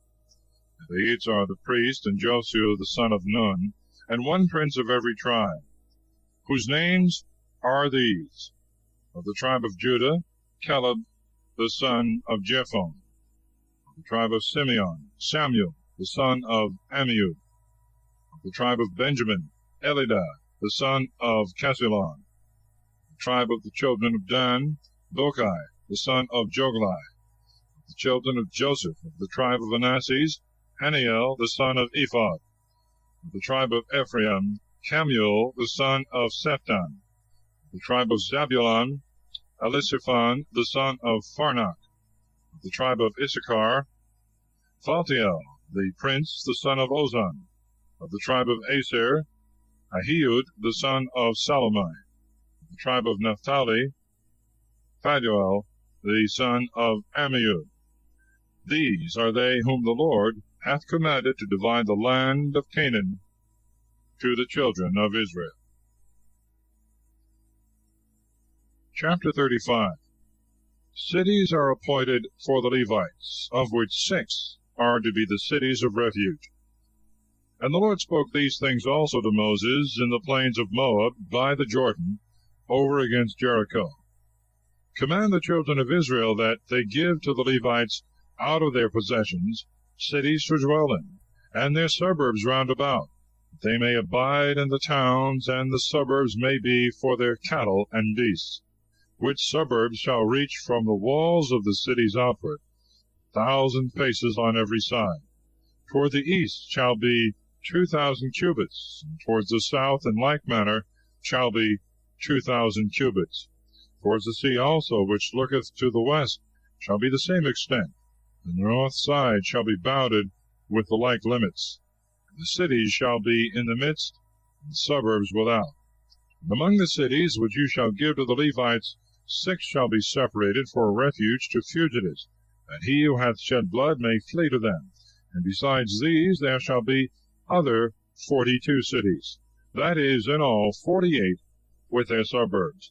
And of these cities which shall be given out of the possessions of the children of Israel, from them that have more shall be taken, and from them that have less, fewer. Each shall give towns to the Levites according to the extent of their inheritance. The Lord said to Moses, Speak to the children of Israel, and thou shalt say to them, When you shall have passed over the Jordan into the land of Canaan, determine what cities shall be for the refuge of fugitives, who have shed blood against their will. When the fugitives shall be in them, the kinsman of him that is slain may not have power to kill him, until he stand before the multitude, and his cause be judged. And of those cities that are separated for the refuge of fugitives, 3 shall be beyond the Jordan, and 3 in the land of Canaan, as well for the children of Israel as for strangers and sojourners, that he may flee to them, who hath shed blood against his will. If any man strike with iron, and he die that was struck, he shall be guilty of murder, and he himself shall die. If he throw a stone, and he that is struck die, he shall be punished in the same manner. If he that is struck with wood die, he shall be revenged by the blood of him that struck him. The kinsman of him that was slain shall kill the murderer. As soon as he apprehended him, he shall kill him. If through hatred any one push a man, or fling anything at him with ill design, or being his enemy strike him with his hand, and he die, the striker shall be guilty of murder. The kinsman of him that was slain, as soon as he findeth him, shall kill him. But if by chance medley, and without hatred and enmity, he do any of these things, and this be proved in the hearing of the people, and the cause be debated between him that struck and the next of kin, the innocent shall be delivered from the hand of the revenger, and shall be brought back by sentence into the city to which he had fled, and he shall abide there until the death of the high priest, that is anointed with the holy oil. If the murderer be found without the limits of the city that are appointed for the banished, and be struck by him that is the avenger of blood, he shall not be guilty that killed him. For the fugitive ought to have stayed in the city until the death of the high priest, and after he is dead, Then shall the manslayer return to his own country.